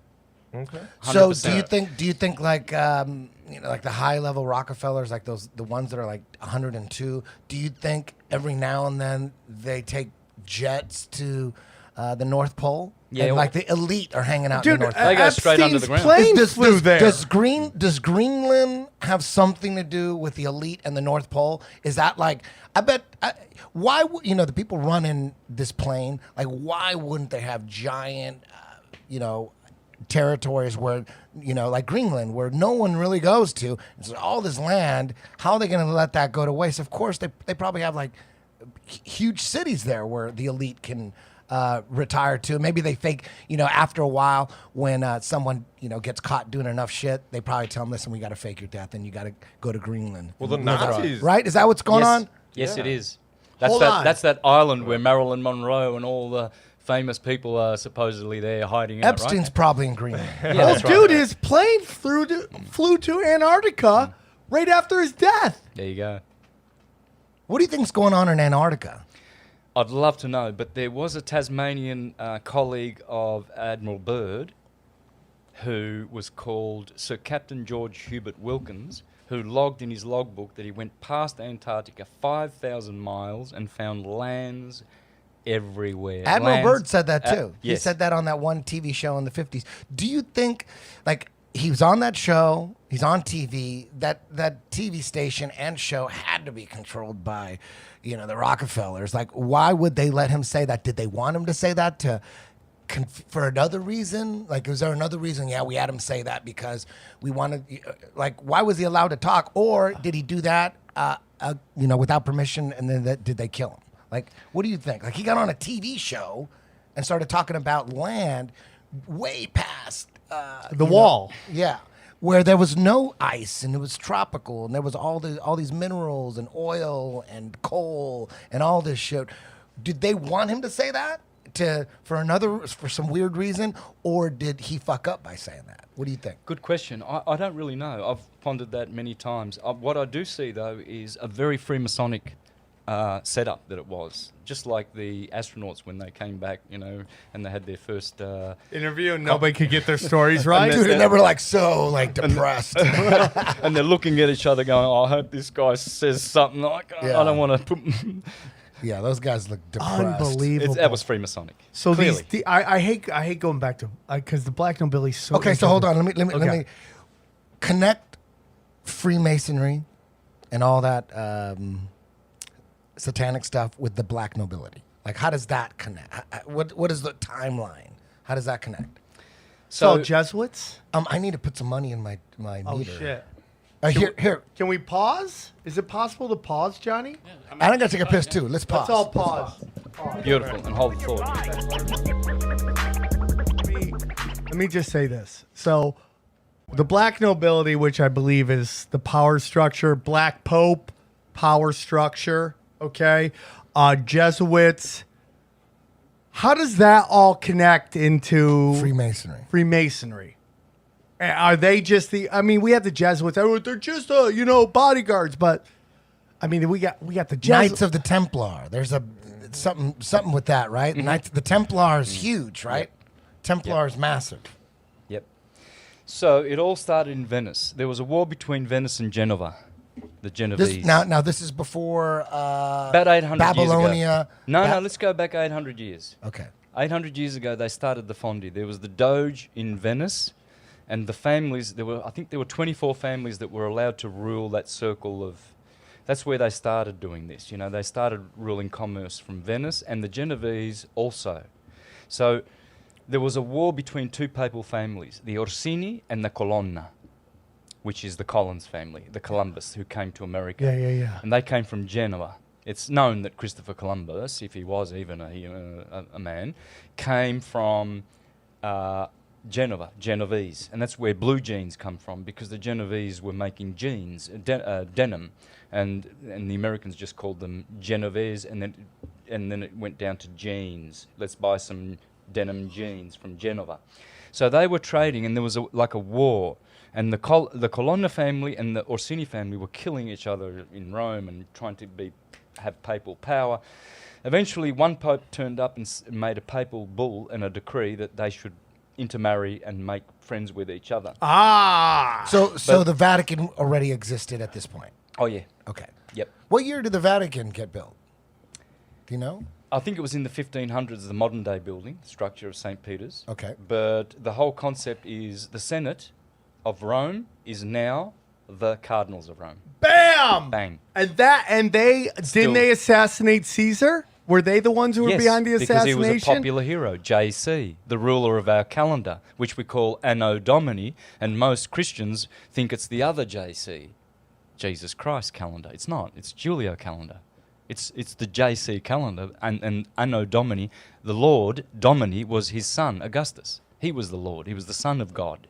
Because they proclaimed him a god because he was so good to the popular people, the populace. He was a popular hero. And that's why they took him out. Think about it. Francesco Carotta, an Italian writer, you can see him on YouTube, he's discovered that Jesus is Julius Caesar. And he says, Brutus betrayed Julius, Judas betrayed Jesus. Wow. Both died on the Ides of March. Both crossed the river. One the Rubicon, one the Jordan. Both were famous for having to do with a town called Capernaum. Capernaum. Both were popular heroes. The list goes on and on and on. And we still have the Anno Domini, the AD calendar. Well, who is this Lord? Well, it's JC. Take your pick. Julius Caesar, in one capacity, is Jesus Christ. That's what they do. Yeah, that's what they do.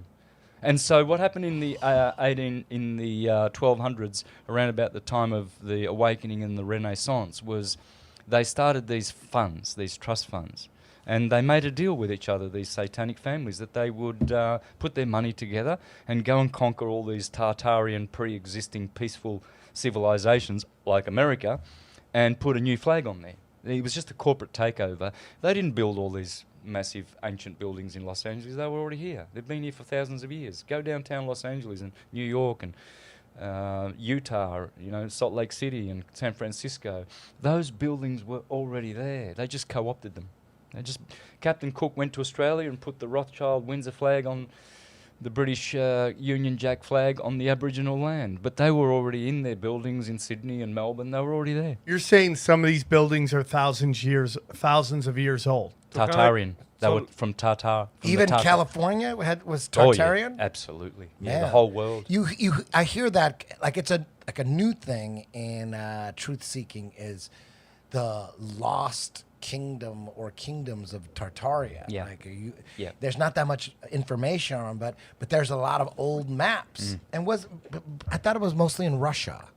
No? It comes from Russia, and just near Moscow to the east, you'll see modern day Tatar. It's the Tatar Empire, which is not legally in Russia, but physically in Russia. When the Bolsheviks from Wall Street destroyed Russia and killed 100 million Christians and set up the godless atheist Bolshevik Russian system, what they did was they destroyed the Tartarian Empire. Yes. They destroyed the last vestiges, and even in Germany, Dresden and all of that, that was Tartaria. Is that why?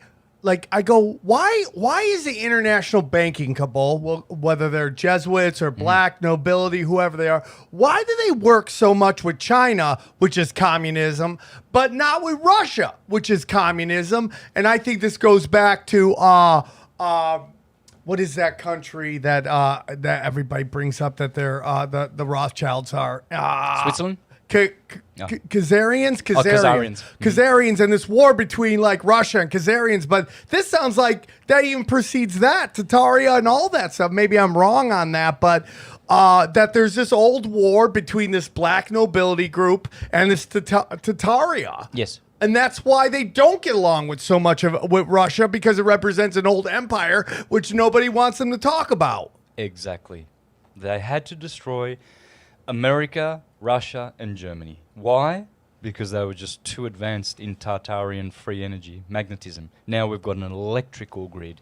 Before, all of those turrets and tors and all those beautiful highly ornamented Edwardian and Georgian so-called buildings were harvesting magnetic energy. right? So what they did was to enslave people, you've got to make them pay for their energy, for their food and everything. Before it was free, we had free energy, free food, everything was free.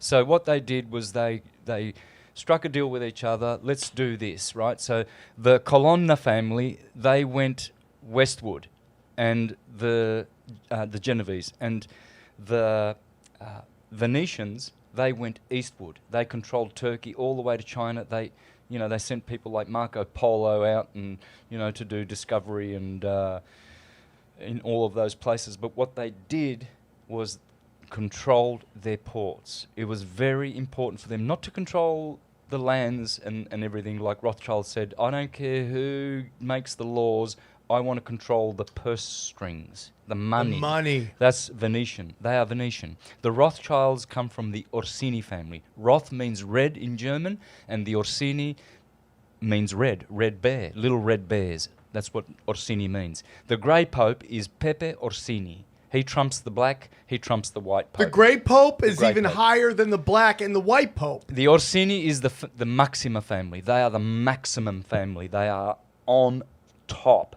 And somehow they've trumped the Colonna and the Farnese, which I know without any doubt through all my studies that they are the three most powerful Illuminati families. What about Rothschild and Rockefeller? Well, they are Orsini. They just changed their name. Rockefeller were Rothschilds. Rothschilds were Orsini. Orsini were a family which have their blood lines in Babylon and Egypt. They tell you that. You read their biographies. They'll tell you that. We go back to Nimrod. They tell you that. The Rothschilds say that. We go back to Nimrod. How? Through the Orsinis. So Rockefeller, Rothschild, Orsini, and then you go back to the Persian and Egyptian dynasties. And what is the name of the top family? Orsini would be on top now because they're called the Maxima. The Maxima. The Orsini.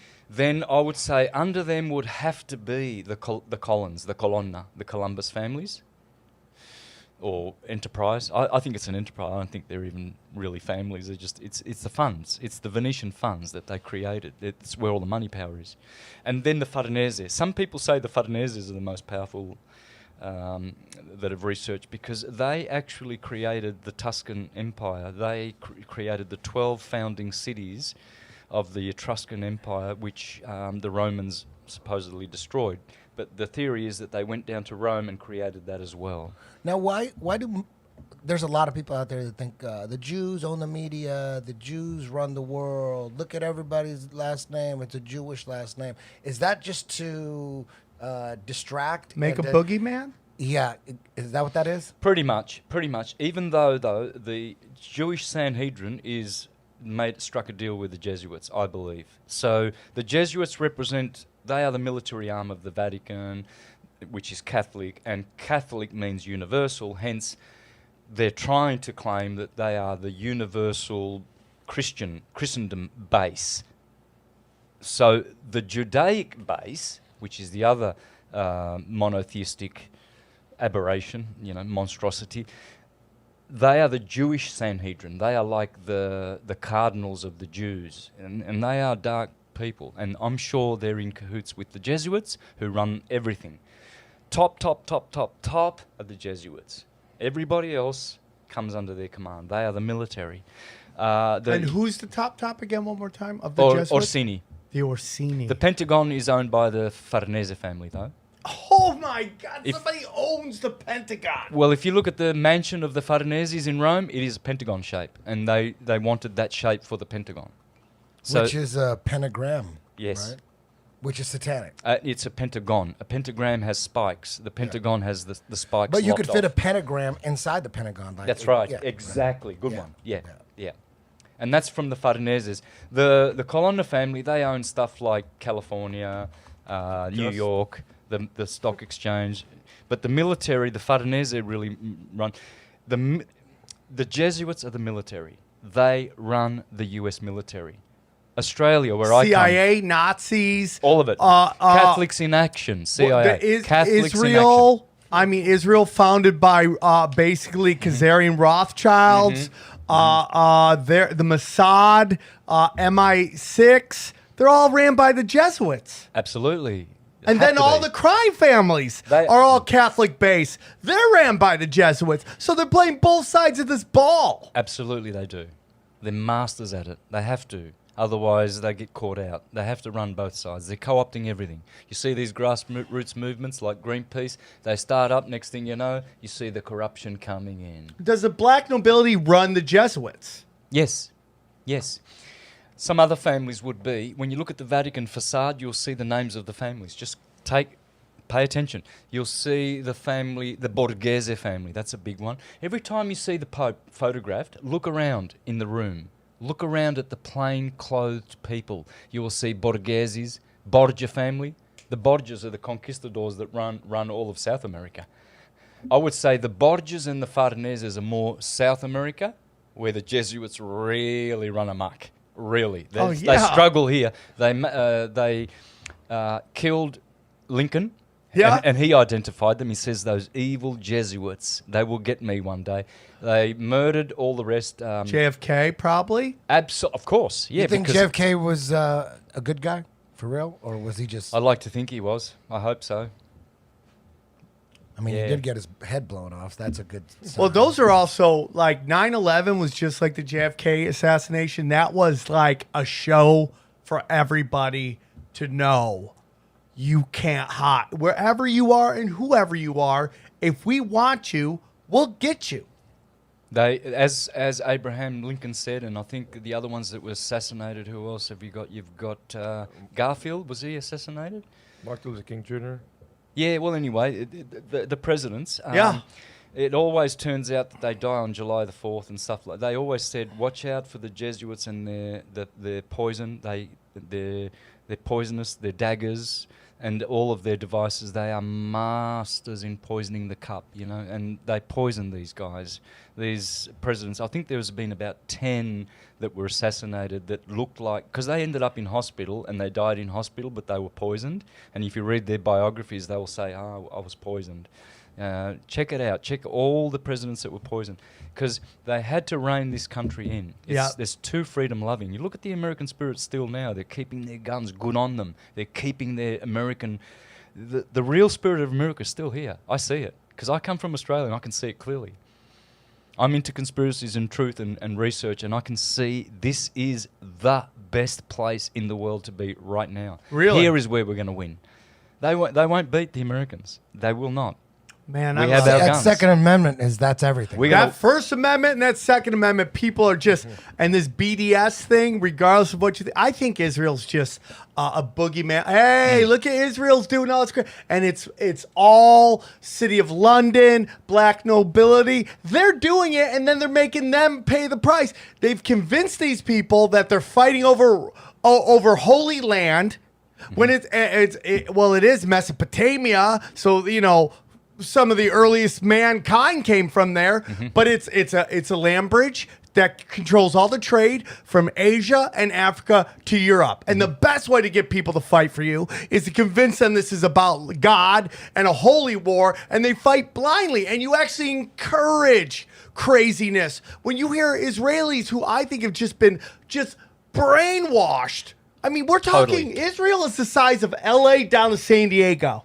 This little plot of land on this giant whatever we live on has caused so much chaos to everybody. And the amount of money that's given to that area to brainwash that little group that everybody hates you, everybody wants to kill you, and you refer to these other people as dogs and animals, that says to me you have been brainwashed. And you're doing the bid of somebody else that isn't even there. Yeah. They're never going to feel any of the bullets, any of the bombs, any of that stuff. Never was theirs, because Israel was... everywhere is a holy land. Think about it. Holland, holy land. Sweden, the land of Eden. Finnish, the land of the finesse. The people of finesse. They're finished. They're polished. Polish, the Polish people. Every land is holy. What does San Diego mean? Holy Diego. What does Los Angeles mean? The City of- angels. yeah. Everywhere is holy. Every name of every town, every country. Venezuela, the land of Venus. Name a place. You'll find that it goes back to the stars. It goes back to the gods. Of course, Israel, Isis, Ra, and El is the Holy Land. But it's not Jews. I'm a Jew. because a Jew means to be druidic. It means to be ascending from and shedding, disentangling yourself from material lusts and material weights that are going to keep you incarnating here.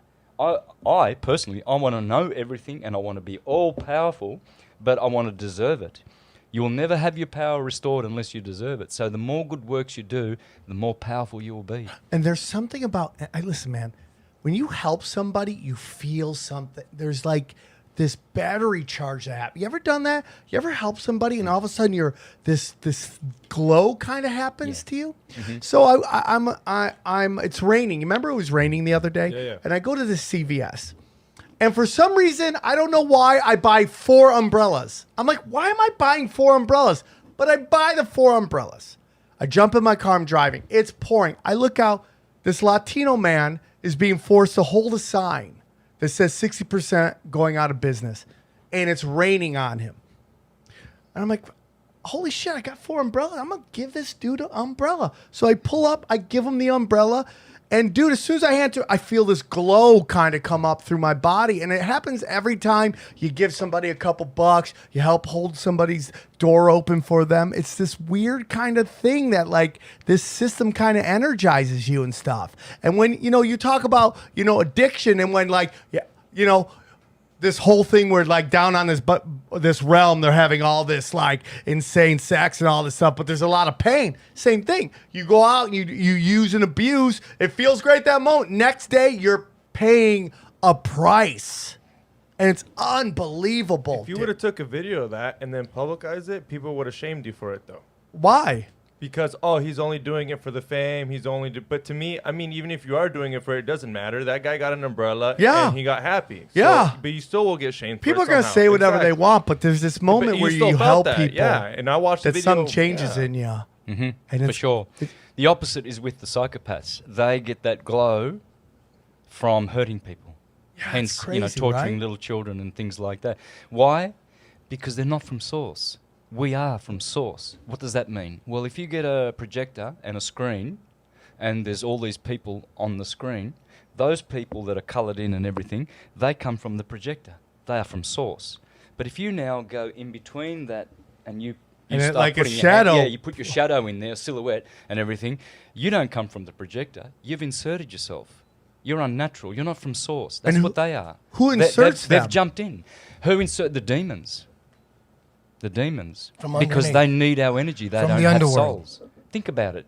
You got your hand in there. That's just a shadow. You're never going to have a colour. You'll never be colourful. You'll never have a soul. You're always a shadow. Think about how you'd feel, and how did they get there? Because they're evil. So they are going to feed on the torture of little children. Pure energy. They've got pure energy. It's better than torturing me because I'm an old guy, They're interested in that as well, but little children are much more juicy, aren't they? You see, so yeah. Sometimes I look at my son. He's 7, and he's got endless energy. He can go on forever. Sometimes I think, damn, no wonder they want that baby blood. You know what I mean? Yes. Because it's got so much Pure. power and energy. And they miss that. And I want to take a nap. You know what I mean? They don't want my blood. That's That'd right. be the It's worst tired. blood. Oh, It's that'd be the all- worst Illuminati party. Yeah. They'll have my, Plus- all we can get is Eddie Bravo blood. They're like, fuck. See if you can go get some children. Come on, we still got time. You got that van still? Because they miss that purity. They've gone beyond the point of no return. There's no way of redemption. And it's funny because they make it seem like killing rituals is a crazy thing, because when you watch the Aztec movies, or the Aztecs are so crazy, they would kill all these people for the blood, but obviously that's what the fuck they're doing. They just stole it from them. Yeah, exactly. It's like in the movies, man. What's bigger than vampire movies? Vampire. They just want to. They make that girls fantasize about getting bit in the neck by a vampire. It's like a romantic thing. What was it that? No, Right? Is it? Yes, it is. That was the goal, right? In To fact- get people to want that shit. Yeah, in fact, tuberculosis, before it was called that, it was called consumption. And you have famous poets saying, "Oh, that I would die of consumption rather than any other old age or anything." It was, this is only like in the 1800s. You know, you go white. You know this white look that the supermodels are doing? They've got this white, skinny, gaunt. That's the consumption look. They actually just transplanted it from the days when tuberculosis... Is it called tuberculosis? Yeah. That's a disease. Consumption. Yeah. Right. So they transplanted it from then when people thought it was a chic to die of it. And now they're making supermodels and famous people look white and dying of consumption. Because that is the ultimate disease to die from. Yeah. Whoa. Death Tuberculosis. Yeah. Have you ever heard the Pissar family? And what supposedly they're like a French royal family that came to the United States. I just wonder if they're part of, like, is the European nobility part of? We know that the crown is Kronos, from what you that totally makes sense to me. Are they part of the black nobility? The Pissar? The Pissar. Well, they were French. They were French. They were descendants of the French royals that had their heads cut off. Mm-hmm. And he slipped out of the country, sent to the United States. And the rumor is, and you saw Q put out that the P family, which is the Pissar family, owns all the Federal Reserves and all that stuff, that the CFR is actually just all of their trusts coming together, deciding on how to run their businesses. See, you see how they tell you what they're doing? They talk about Pizarro, the conquistador, you know? Pizarro and those criminals. Well, that's the Pissar, right? Yeah. You see how Collins... Cohen, the Jewish family, Cohen, they're Collins. That's another way of saying Collins. You see Pizarro, Pissar, yes, to answer your question, yes. But they tell you that these conquistadors did this and that. They probably didn't even exist. Did the Jesuits infiltrate the Freemasons, and were the Freemasons originally like benign society, and then the Even Jesuits, Illuminati to illuminate, something like that, right? Yes, I would say that. You got to go back to 1770. What happened was there was a good pope called Clement XIII, and he outlawed the Jesuits in 1773. So the Americans got smart. They wrote up their Articles of Confederation, their Bill of Rights, their Constitution, and within 2 years, they had this place wrested away from the Jesuits. So in 1776, the year after, they started the Illuminati, co-opted the Freemasons, who were pretty good people, as people go. Who co-opted the Freemasons? The Jesuits. Oh, they created 'Cause the they came Illuminati to co-opt the...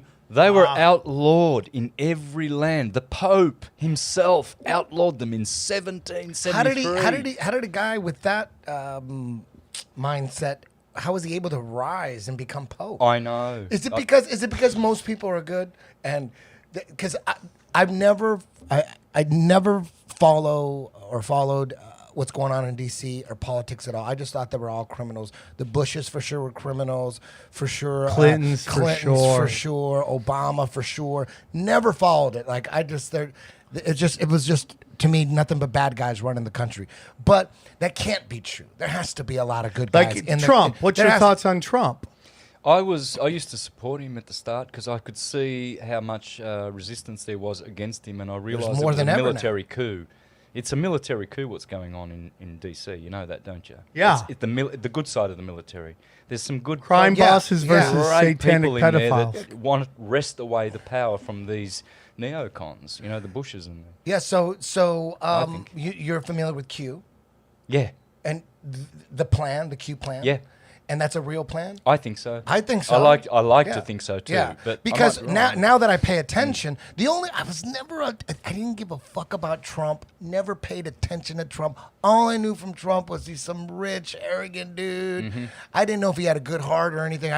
He did that show. I never seen the show once. Never paid attention to him. Didn't pay attention to politics at all. And then you hear Trump's running for president. I'm like, to me, it was just like, okay, whatever. It's like, I didn't pay attention.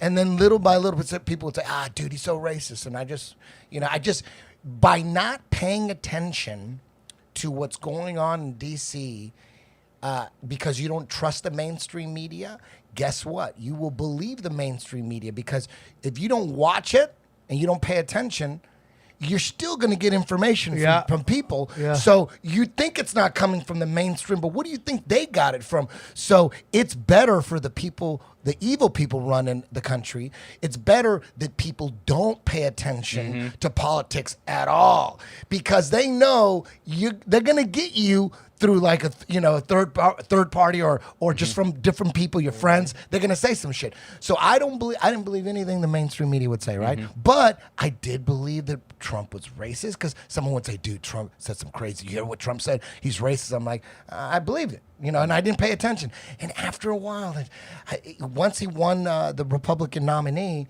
and then he started battling with Hillary, that's when I started hearing.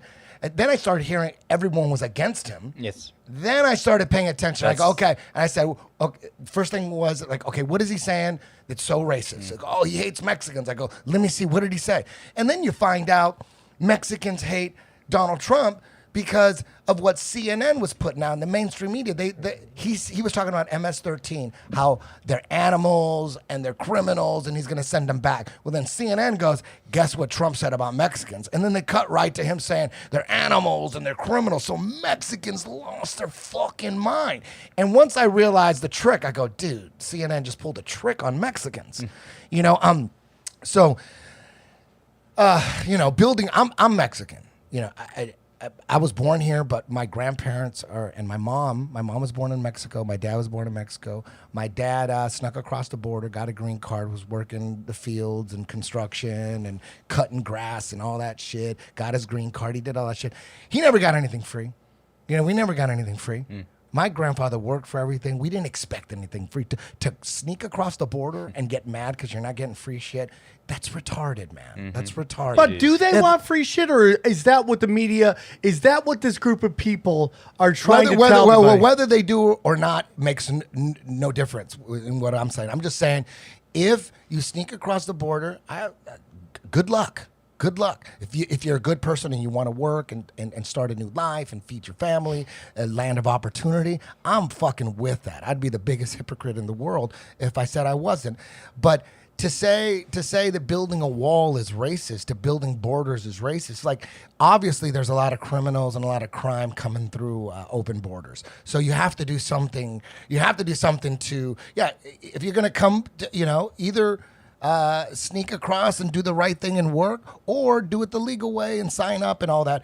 But to be mad and pissed off at Trump because he wants to build a border to stop the crime that's coming through, sure, there's a lot of good people coming through, a lot of good people. My grandfather's a good person. He came through. But you got to vet people. There's got to be some kind of system. So I'm not mad at that system. And you know who the wall's going to protect more than anybody? Mexicans. The wall protects Mexicans because the border towns on the U.S. side are all Mexican. So they want the border up. They want the wall up. You put a wall up, now their communities are safer, right? So the walls protects Mexicans way more than white people. White people don't live by the border. White people don't live by the wall. So then I started to realize, like, wow, these motherfuckers are really going after Trump. And then I started, then I started paying attention. And real quick, you see what you realize who the evil people are. Like Pelosi, Schiff, Nadler. Real quick, you're like, oh, those are the fucking evil ones. Look at it's really, and then you see the good guys, Matt Gaetz, Trey Gowdy. Like, those guys are authentic. They're the good people in politics. Because I've said this before on the podcast. There's some people that are like, I don't fucking pay attention to DC. They're all fucking on the same team. It's all bullshit. I go, it's not all bullshit, because if it was all bullshit, there would be no need to suicide anybody or blackmail anybody or bribe anybody. If everybody was all evil and they're all on the same team, there would be no reason to kill nobody. The reason people get suicided is because there's someone that's afraid of going to jail. There's someone that's afraid of getting caught. So there's some guy trying to do the right thing, going after a criminal. They're like, we got to fucking suicide this motherfucker. So They want, there's a lot of people out there that lost faith in the government and don't think there's any good people, and I was one of them. But trust me, they want you not to pay attention. They want so my advice to you is fucking pay attention. Follow the Q plan, because that's the only plan to save the world. If that plan's like some CIA psyop, they got me. But that's the only plan. That's the other side, the Nadler, the Schiff, the Hillary, the Podestas, and all that shit. Whatever they agree on, if they're pushing, global warming, then okay, global warming is a hoax then for sure. If that's what they're pushing, it's really easy to find the truth if you pay attention. They would rather have you give up hope in politics. Give up. They want you to give up so you don't pay attention to what's going on, because you're eventually, all you're going to know is the mainstream if you're not paying attention. So my advice is pay fucking attention. Follow X22 Report. Follow Dan Bongino. There's that level. There's the DC level. Like, there's a lot of guys that are just into flat earth or just into space. That's another level. That's something else. DC affects my life directly. Yeah. Directly. So anybody trying to take my guns, anybody, talking about gun control, fuck you. You're evil. Anybody that's pro, it's really easy to see who's evil and see who's not. If you're pro Second Amendment, 100%, then there's a good chance. Doesn't mean it could be a trick too, but there's a good chance. Okay, he's a good guy. Yeah. Because there's no the good guys that are for gun control, they're just brainwashed, and they're usually people with no kids. As soon as you have a kid, you understand what being conservative is all about. Growing up, I was all MTV. I wanted mansions. I want to get drunk when I'm 15. I want to have sex. I wanted fuck family values and fuck being conservative. I'm fucking liberal. I'm a Democrat. I'm a party. I'm going to do whatever I want. Free thinking. Fuck religion. There's no God. They lie to us. And then as you get older, and when you have a kid, it opens your eyes in a lot of different ways. And you're like, you understand family. If you don't have family values, you're a piece of shit. You're a piece of shit. If you don't have family values, you don't give a fuck about your family, you're a piece of shit. You don't give a fuck about your kids. You have kids and you don't give a fuck about them, you're a piece of shit. I mean, if you want to look at how important the First Amendment is and the Second Amendment is, take a look at what's going on in Europe right now. We have weaponized immigration. Now, most of these people are leaving, and I'll say this about Mexico. Most of them are leaving their country because the violence is so bad. I mean, we've just destroyed Mexico with our drug cartels that we supply the arms to. Yep. We've bombed the shit out of the Middle East so those people want to get out of there. And guess what? Europe has no say because they have no guns. And then they have no say in freedom of speech. They can't criticize anything. They're making laws to throw them into jail. The government, unelected government, wants your password so they can just go into your thing and check you out, and no one can say anything. And if you think not having guns, if you think guns aren't important, and you think, well, look at what the weapons they have. Look at around the world. Look at how much trouble these governments have at stopping these riots and these revolutions of populations that don't have guns. Imagine what would happen when everyone's armed to the teeth. Yes. You're not going to do it. And then they do it in a way that they can get the people that are trying to do the right thing, and they think they're thinking the right thing. They go, oh, we're not trying to take away your guns. We just want background checks, and we just want to limit your bullets. And you can't have an assault rifle. What do you need an assault rifle for? So we're going to, all those executive orders, gun control orders, none of them would stop mass shootings. They have nothing to do with criminals. The criminals, they don't affect them at all. All those gun control laws, they just affect law-abiding citizens. That's it. They don't affect like any. No, we don't want to take away your guns. We just want to have background checks and all that shit. I'm down with background checks, but when you start limiting, bullets and the size of the guns, to me, that's like, I know what you're trying to fucking do. Yeah. Why are you concerned? I should have if he had a bazooka, I wouldn't be worried like, oh my God, we got to watch Sammy's going to fucking blow up a school. He's got a bazooka. He could have a fucking missile at his house. a grenade launcher. I wouldn't be worried about him killing anybody. There'd be no problem. Right. Right? Right. But they're going after the law-abiding citizens. They're not going after the fucking criminals. Going after the criminals. Show me one That'd be easy. crime that would went be away easy. when it was made illegal. You think taking away guns is gonna stop shootings? I mean, dude, they're still there. Show me one Criminals don't go by crime the that law. was outlawed that stopped because it was outlawed. It never does. All you're doing, and you're telling me I gotta take away my guns. Like 5 years ago, you couldn't stop telling me how bad it is that law enforcement is shooting unarmed people. They can't Now stop you're telling me jaywalking. they're the only ones who should have the guns? Yeah. While they're just militarizing these police officers with no military training.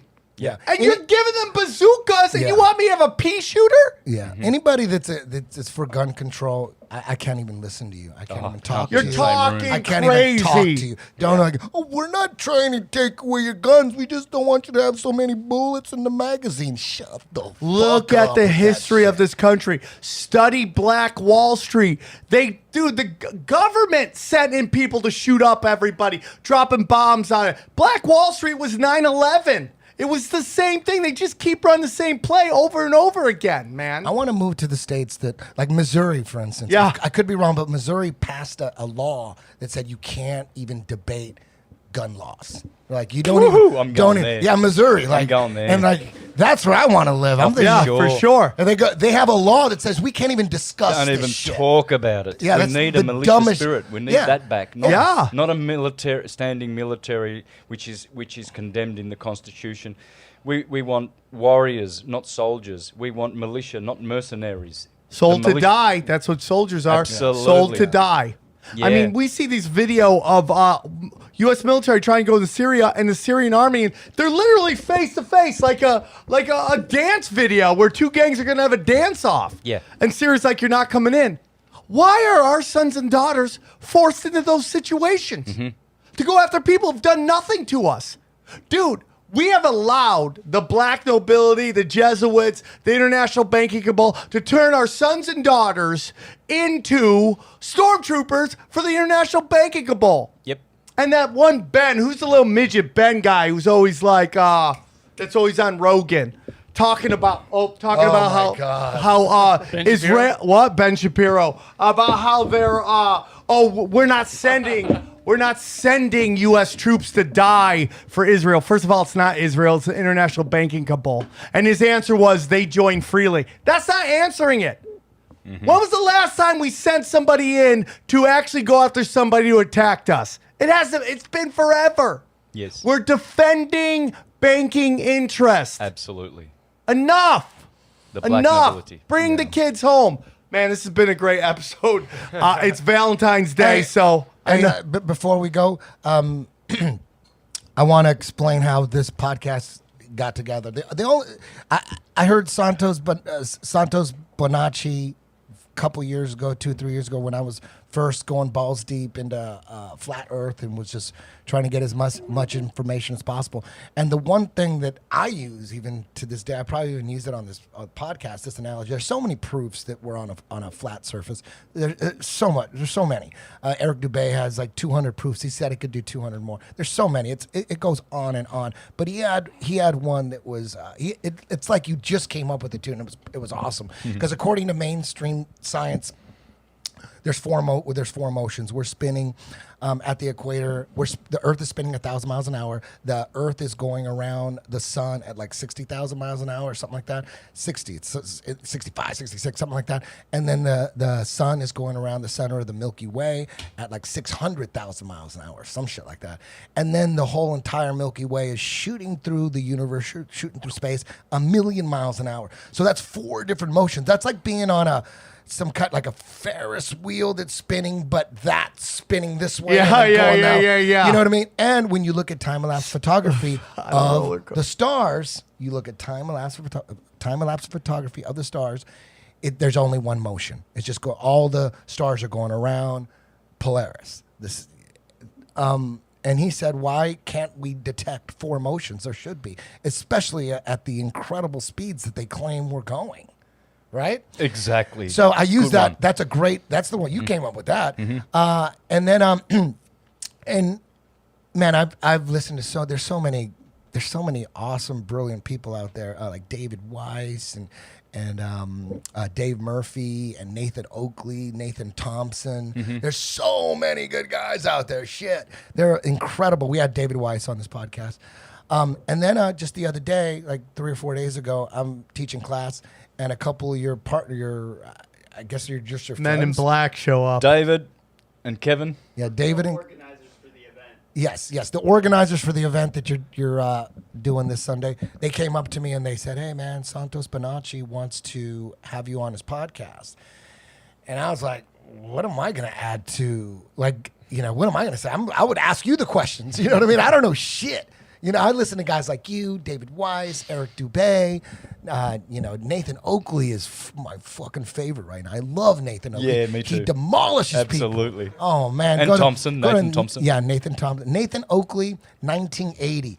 Follow his. He does flat Earth debates every day, live streams flat Earth debates. Anybody could get on and and debate him, and he just demolishes everybody. There's so many good guys out there. So when they asked me, Santos wants to put you on his podcast, I'm like, for what? What am I going to talk about? My strip club stories.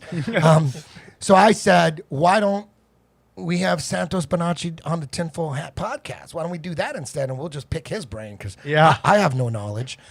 If you want to ask me an armbar question, hey, shit, I know that shit. But you want to ask me how to kill a person with your bare hands? I'm the man.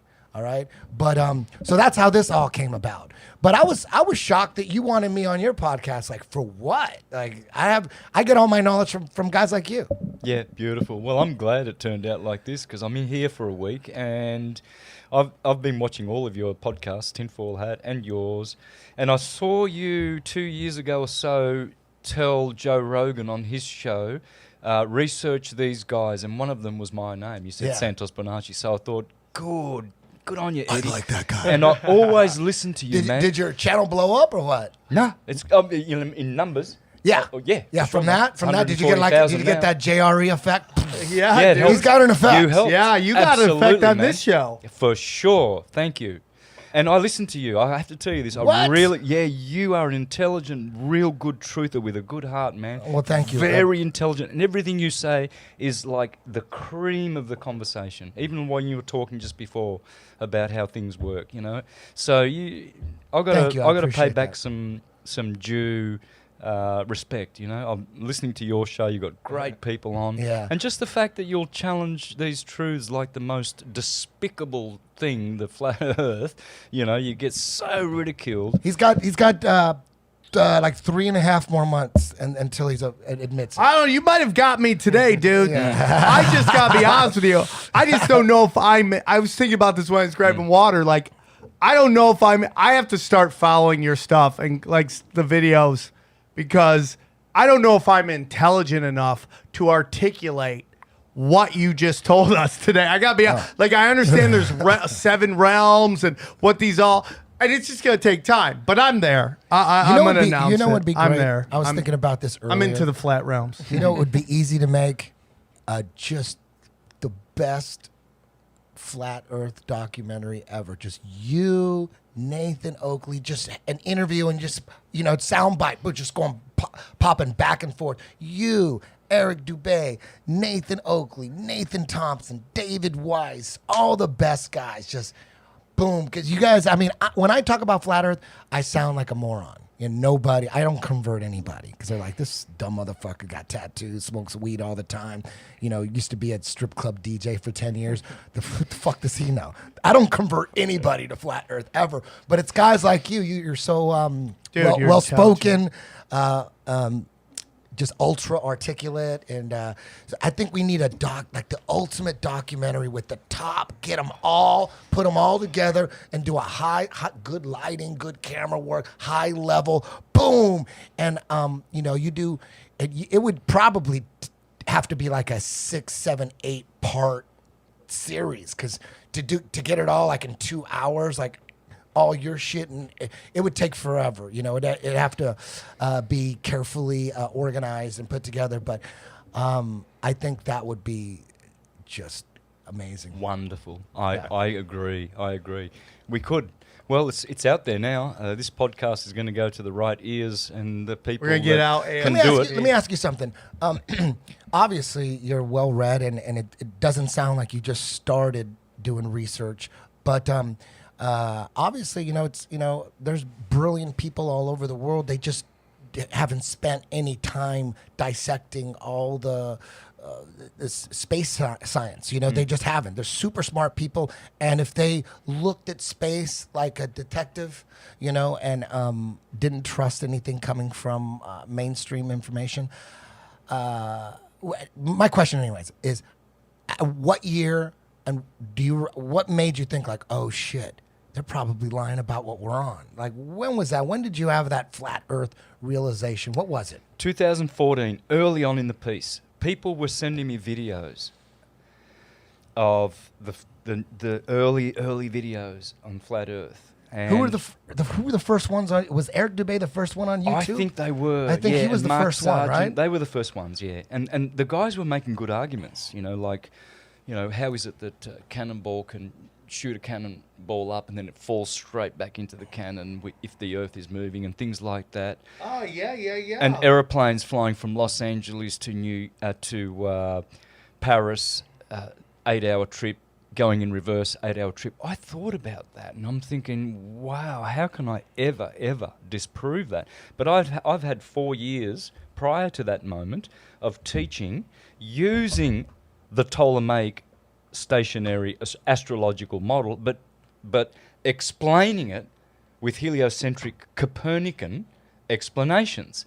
So people were seeing two things in my presentations. So because I was a truther, they were sending me the videos and putting me to the test and saying, well, hey, man, if you're a truther, what about this one? So I had to research it, which I did, due diligence. And I realized immediately that the model I was using in all of my presentations was the true model, only I was explaining it with ball moving explanations. It didn't discount the material that I was doing. It didn't destroy it. It still stands. That I left the videos up, but now everything changed and shifted, and I can explain it fits in. So it's more. So now you're like, oh damn, they were telling the literal truth. Mm-hmm. You were trying to translate it into the heliocentric model. Spot on. Yeah, spot on. And then you realize, wait a minute, there's no translation necessary. They actually meant this is a stationary plane. It was a literal thing. You were probably thinking like, that's like a metaphor. For me, it was a smooth transition because it's already in my past works. But for people out there, like a lot of people really hated the fact that I, an astrotheologian or syncretist, would go to this horrible new world order teaching of the flat Earth. One guy made a video and said, Santos has gone on to the flattest world order. I remember that word, the flattest world order, and stuff like that. And a lot of people put videos out against me, and it was really bloodshedding Why days. are people so angry about it? Why do they get so mad? And what does it upset them so much? I know why. I know. What upset me was, dude, on my iPhone, I had a picture. Every time I turn on my phone, now it's my baby boy. But it used to be the default setting was the Earth, the blue marble.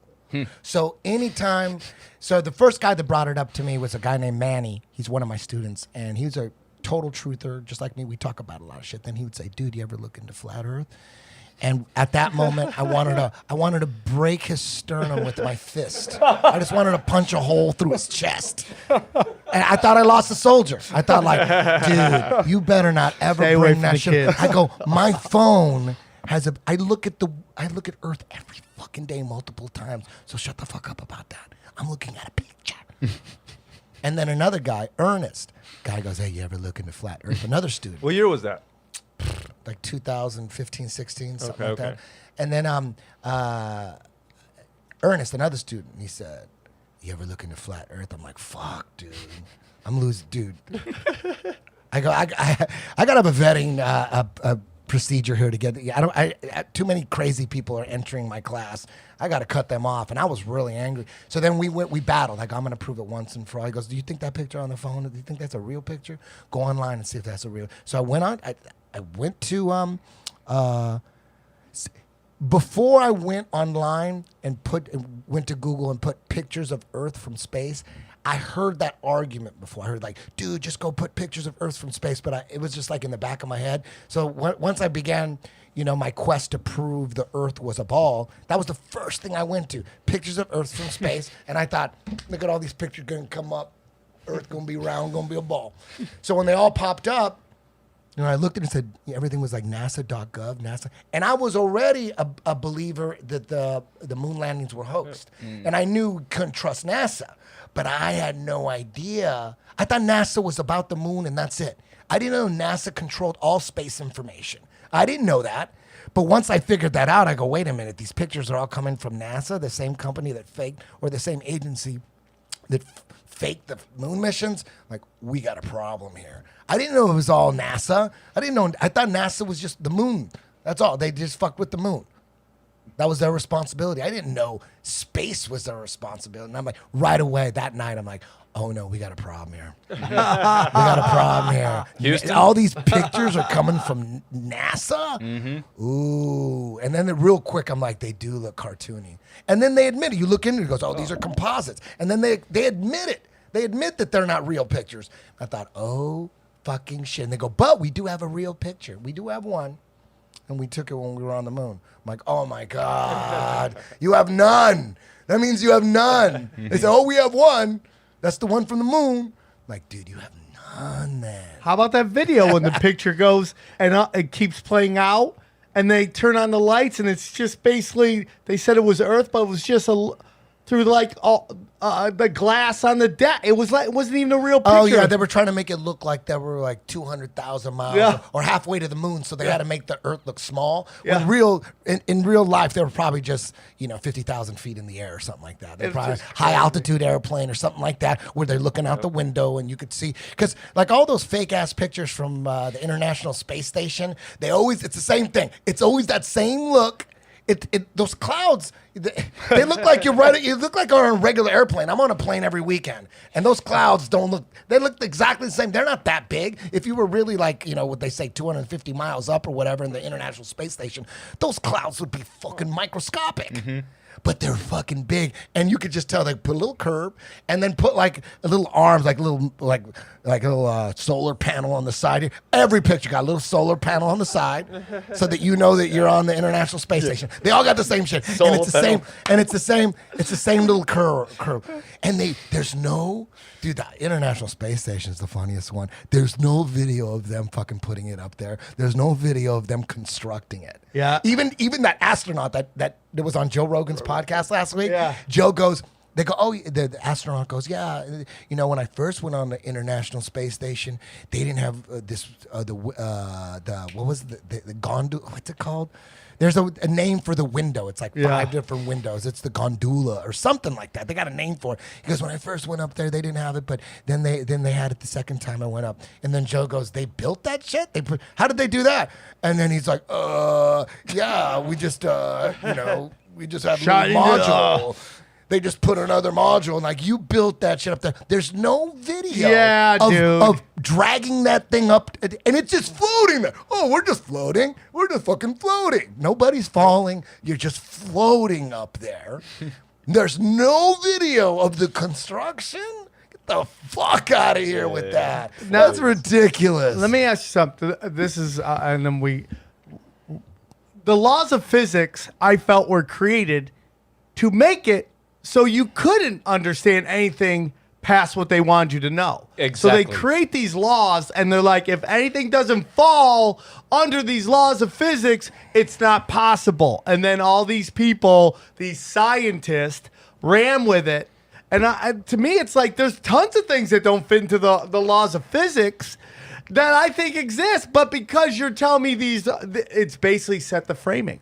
And anything outside this framing can't be real because it doesn't fit within the frame. And that's right. done on purpose. Three and a half months. And I'm already there, dude. You haven't admitted it yet. You haven't admitted it. How close are you? Couple months? 5 months? I'm not married to the ball. That's it. So you don't. When someone says, "Are you a flat earther?" You say no. I'm not married to the ball. Exactly. I got that You term just say, from you. I'm not married to the ball. Yeah. So you're not a flat earther yet. No, not yet. Dude, I held on for like a year and a half. I wouldn't say. I go. I don't know what we're on. I don't know. It could, but I'm just. That's where I'm at right now. I don't believe we went to move. So, like you said, if that's NASA, then NASA's showing me that we're a globe. So it's one of those things where it's like, do I believe one or the other? Yeah. So it's like, no, but I gotta ask you this before, because everyone's gonna kill me about this. Yeah. The coronavirus. That's for Trump to show that they're trying to fuck up with the economy so he doesn't get reelected, right? That's going after Trump, right? Who knows what's going on with the coronavirus? But there's this new theory.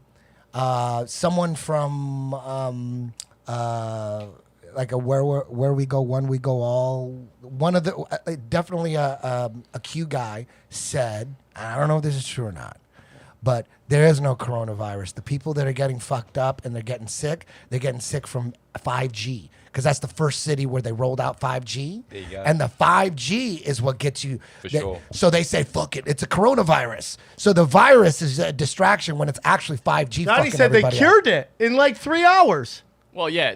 San Diego, a laboratory down there, said as soon as they started working on a vaccine, it took them 3 hours to find it, which tells you that nobody was trying to and solve the problem. Yeah, dude. So they're saying this is what they're saying, and I'm like, I got 5G popping up right now. I have 5G popping up. So apparently, one of my buddies, Gio, told me he's like balls deep in 5G. He's always like, dude, you gotta watch this video on 5G. You gotta watch 5G. You gotta watch 5G. And he's telling me all this. She goes, dude.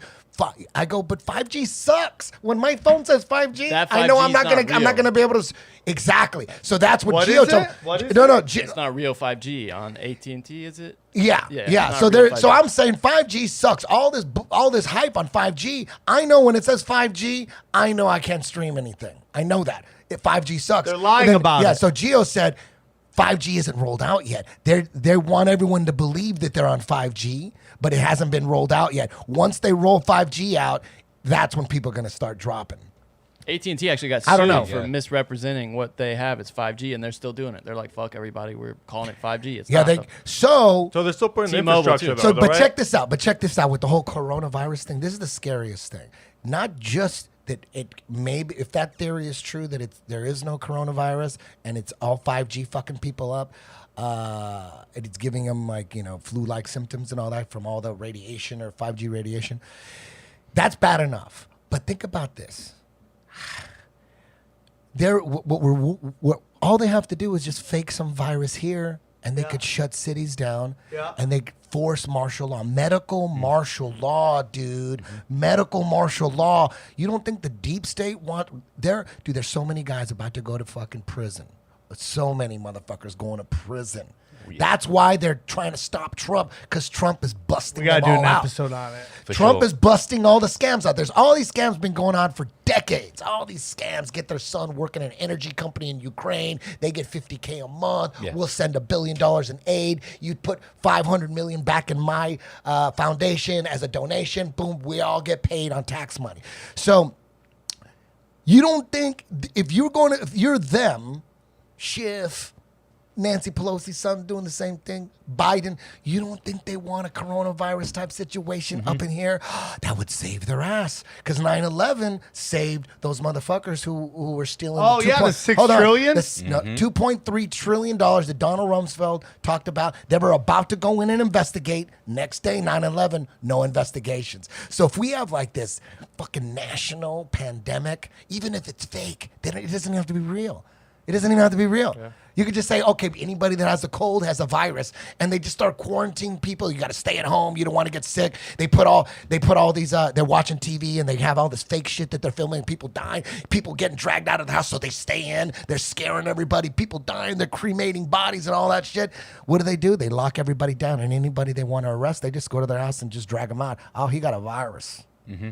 Dude, that's social credit score in easy, China. Yep. Just jacking these people like, dude, some of these people are like, they're not even sick. They're getting jacked out of their car. Social credit score. That could be fake. It is fake. That's all fake. Yeah. That could be fake ass shit to scare people to stay. So check this out. You know where that wouldn't work? They ain't gonna work in Missouri. That ain't gonna work in Texas. You know why? Because the fucking guns. That only work. They could only do a fake pandemic. It could be real. It could be fake. Who knows? If it's real, that's good for them too. Real or fake, it doesn't matter. If it was real, unleash a virus, cause a national fucking emergency, shut everything down. No one's gonna get investigated. No one's going to jail. That's what they want. So whether it's real or fake it still gets the same results. You know what I mean? They're not going to jail. So you don't think the deep state wants a fucking coronavirus here? They wish, but they're being watched. They've been being watched. You know, so they're being watched, all their moves. So it's hard to coordinate these false flags. It's hard to put together. They'd do another 9/11 if they could right now. They can't. They can't. They're being watched. Shit. They're being watched now. Yep. They're being got watched. Their backs against the wall. Yeah. So, man, love it. They would love a giant 9/11 right now. Nobody would. They want a distraction so they don't go to jail. That's why they're that fake impeachment shit. All that shit was just to keep the Senate clogged so they don't get investigated. Because what's going on, they're going after Trump because the people that recruited Trump, the good people in politics and the military intelligence, they recruited him. They needed a quarterback with balls. Ron Paul is saying the same thing Trump's saying, but Ron Paul had zero balls. They would crush him like a bug. They needed that arrogant, pompous. They needed a guy that would thrive and get stronger with all the smearing. Every time they smear him, Trump he just wants revenge. And that's what they need. They need someone who will get revenge on these people. Because Ron Paul's like, you know what? Let's start educating the children. They're going to do what they do. You know what I mean? They're all corrupt, but he ain't going to do nothing about it. They needed an Axl Rose. They needed a lead singer that could hold it down. With cojones. Yes, dude, Trump is the most gangster president of all time. There's never been a president like this motherfucker. He's taking all them scams down. These scams that have been going on forever. They thought they were never going to get busted. All the scams, all it is they're stealing our tax money. Trump is stopping the stealing of our tax money. Who cares if he's arrogant and pompous? We needed someone like that. Otherwise, the shit wouldn't be. I don't want my tax money getting stolen. They're taking so much money from all of us, and they're stealing it. They ain't doing shit. You hear what Adam Carolla? He was on with Tucker Carlson, and Adam Carolla trashed California politics. Holy shit. You got to have Adam Carolla on your fucking podcast. I'm a huge Adam Carolla fan. Let's do it. He just trashed. He goes, you know why they're not going after homeless people? He goes, because they can't get any money off them. That's right. They only could get money off middle-class people. They're pulling them over for a traffic violation because they know they can get money from you. They're going to tax you with this permit. Yeah. They're going to tax you with that. They're going to tax. But the people, like, if they fuck with the people in tents, they're not going to get any money off them. It costs money. There's no money. They don't. So if you don't have money, you basically you can do anything. Dude, I love Mexicans. But there's Mexicans just setting up restaurants on sidewalks, affecting people that pay for all those permits and all the business license and all that shit. You can't just have people just setting up restaurants on the sidewalk. You got to have some kind of laws. I agree with that. But yet you also shouldn't be able to camp on the either. You can't be camping. You can't be camping either. You can't be camping. Well, here's the thing. What you're talking about. Not on the sidewalk. There's got to be an order to it. But you don't. The problem is, and this is what libertarians talk about, it's the fee of entry. They make the fee of entry so high that only certain people can get in. So you have to have people setting up shop on these sidewalks. It's a fee of entry. Dude, the fee of entry is it's like, I don't know why libertarians don't push that more. They focus so much on free college and healthcare, which I know is a big issue. They don't focus on the shit that people can get behind. It's like, let's get rid of fee of entry. Why are doctors having to pay so much to get their doctorate so that they're crippled by the time they get out of school? The amount of money you have to pay to get a restaurant makes it so only elite people can get a restaurant. Exactly. Sure. Get rid of fee of entry, man. Yep. Have it so you have to go through the system to get that thing, but you don't have to spend all your money. Just have an operating fucking license. They don't want that, though. They don't want that. They don't want that because they want all the rich kids to be able to do it. Yeah, they want the blacks to be poor. They want the Mexicans to stay poor. One of them comes out on top. Black history is white future. That's your one example. He can do it. Why can't everyone else? Because only one person can fucking do it. Nobody wants the government running healthcare.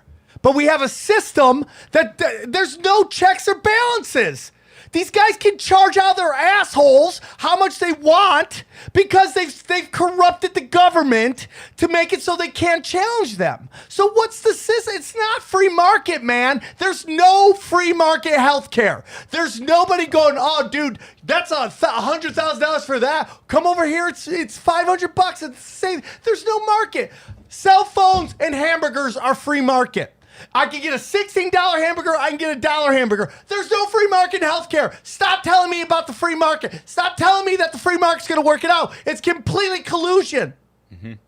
It's done. The libertarians keep focusing on, fuck the government on healthcare. Dude, there's no free market. Why aren't you talking about that? It's completely and utter collusion across all boards. How can somebody own the cure to AIDS and then charge whatever they want? Why aren't there competing charges, people competing with a cure for AIDS? Because it's completely corrupted. Absolutely. Why aren't they focusing on that? Why aren't the libertarians focusing on the fact that we're giving subsidies to big oil? Why are you focusing on healthcare and not going big oil? Let's take away the subsidies. Because at the highest level of libertarianism is all corrupt. The base is the same. The base is always good people. It's the people at the top who are manipulating the base. That is always the problem. Yep.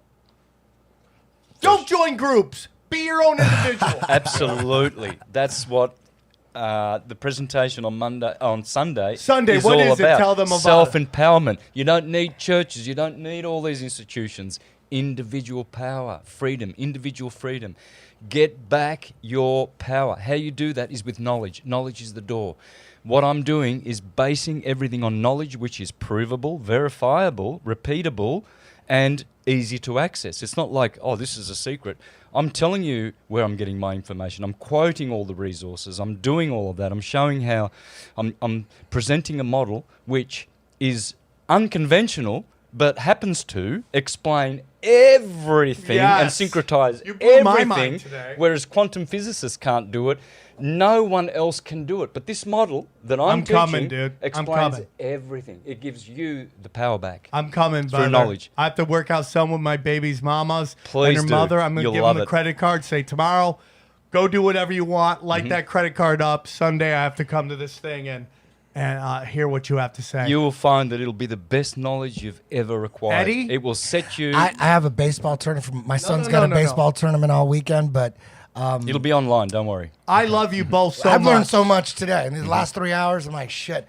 I can't believe I almost told your boy, listen, I had a podcast. I stopped doing it. Yeah. I do Sam's podcast every now and then because I love him. But if I never did another podcast ever again, JRE included, I would not give a fuck. Really. I'm turning down podcasts all the time. I just want to talk to people that are already on the same page. I'm not trying to, I'm not going to hold up a sign and try to change people's minds. The indoctrination's too brilliant. It's too high level. I'm just going to do my thing my way. I'll drop some shit if you ask me, but I'm not going to be the guy, a host of a show, trying to push some shit. I've said everything I had to say. Yeah. Either you're with me or you're against me. My social media, very little conspiracy theory. It's mostly just jujitsu and my, just business. Occasionally I'll get inspired and I'll drop. When I drop something, only people that know me know what it means. If they don't know if they don't know me, they don't know which side I'm on. And I do that on purpose. I don't want to die. I don't want to get suicided. I'm not into red scarves hanging in closets. I'm trying to not die. But if you ask me some questions, I'm going to be truthful. And behind closed doors, I'm all about finding the truth. Behind closed doors, that's where I spend most of my time. That's your safest bet. Most of my time, I'm looking for the truth. And every now and then I'll drop something on my social media, but it's not going to be preachy at all. It might sound like, I don't know what the fuck, what is this? I don't know what this is. And then that's it. I'm doing things in my own little special way, trying to enjoy life. I'm trying to,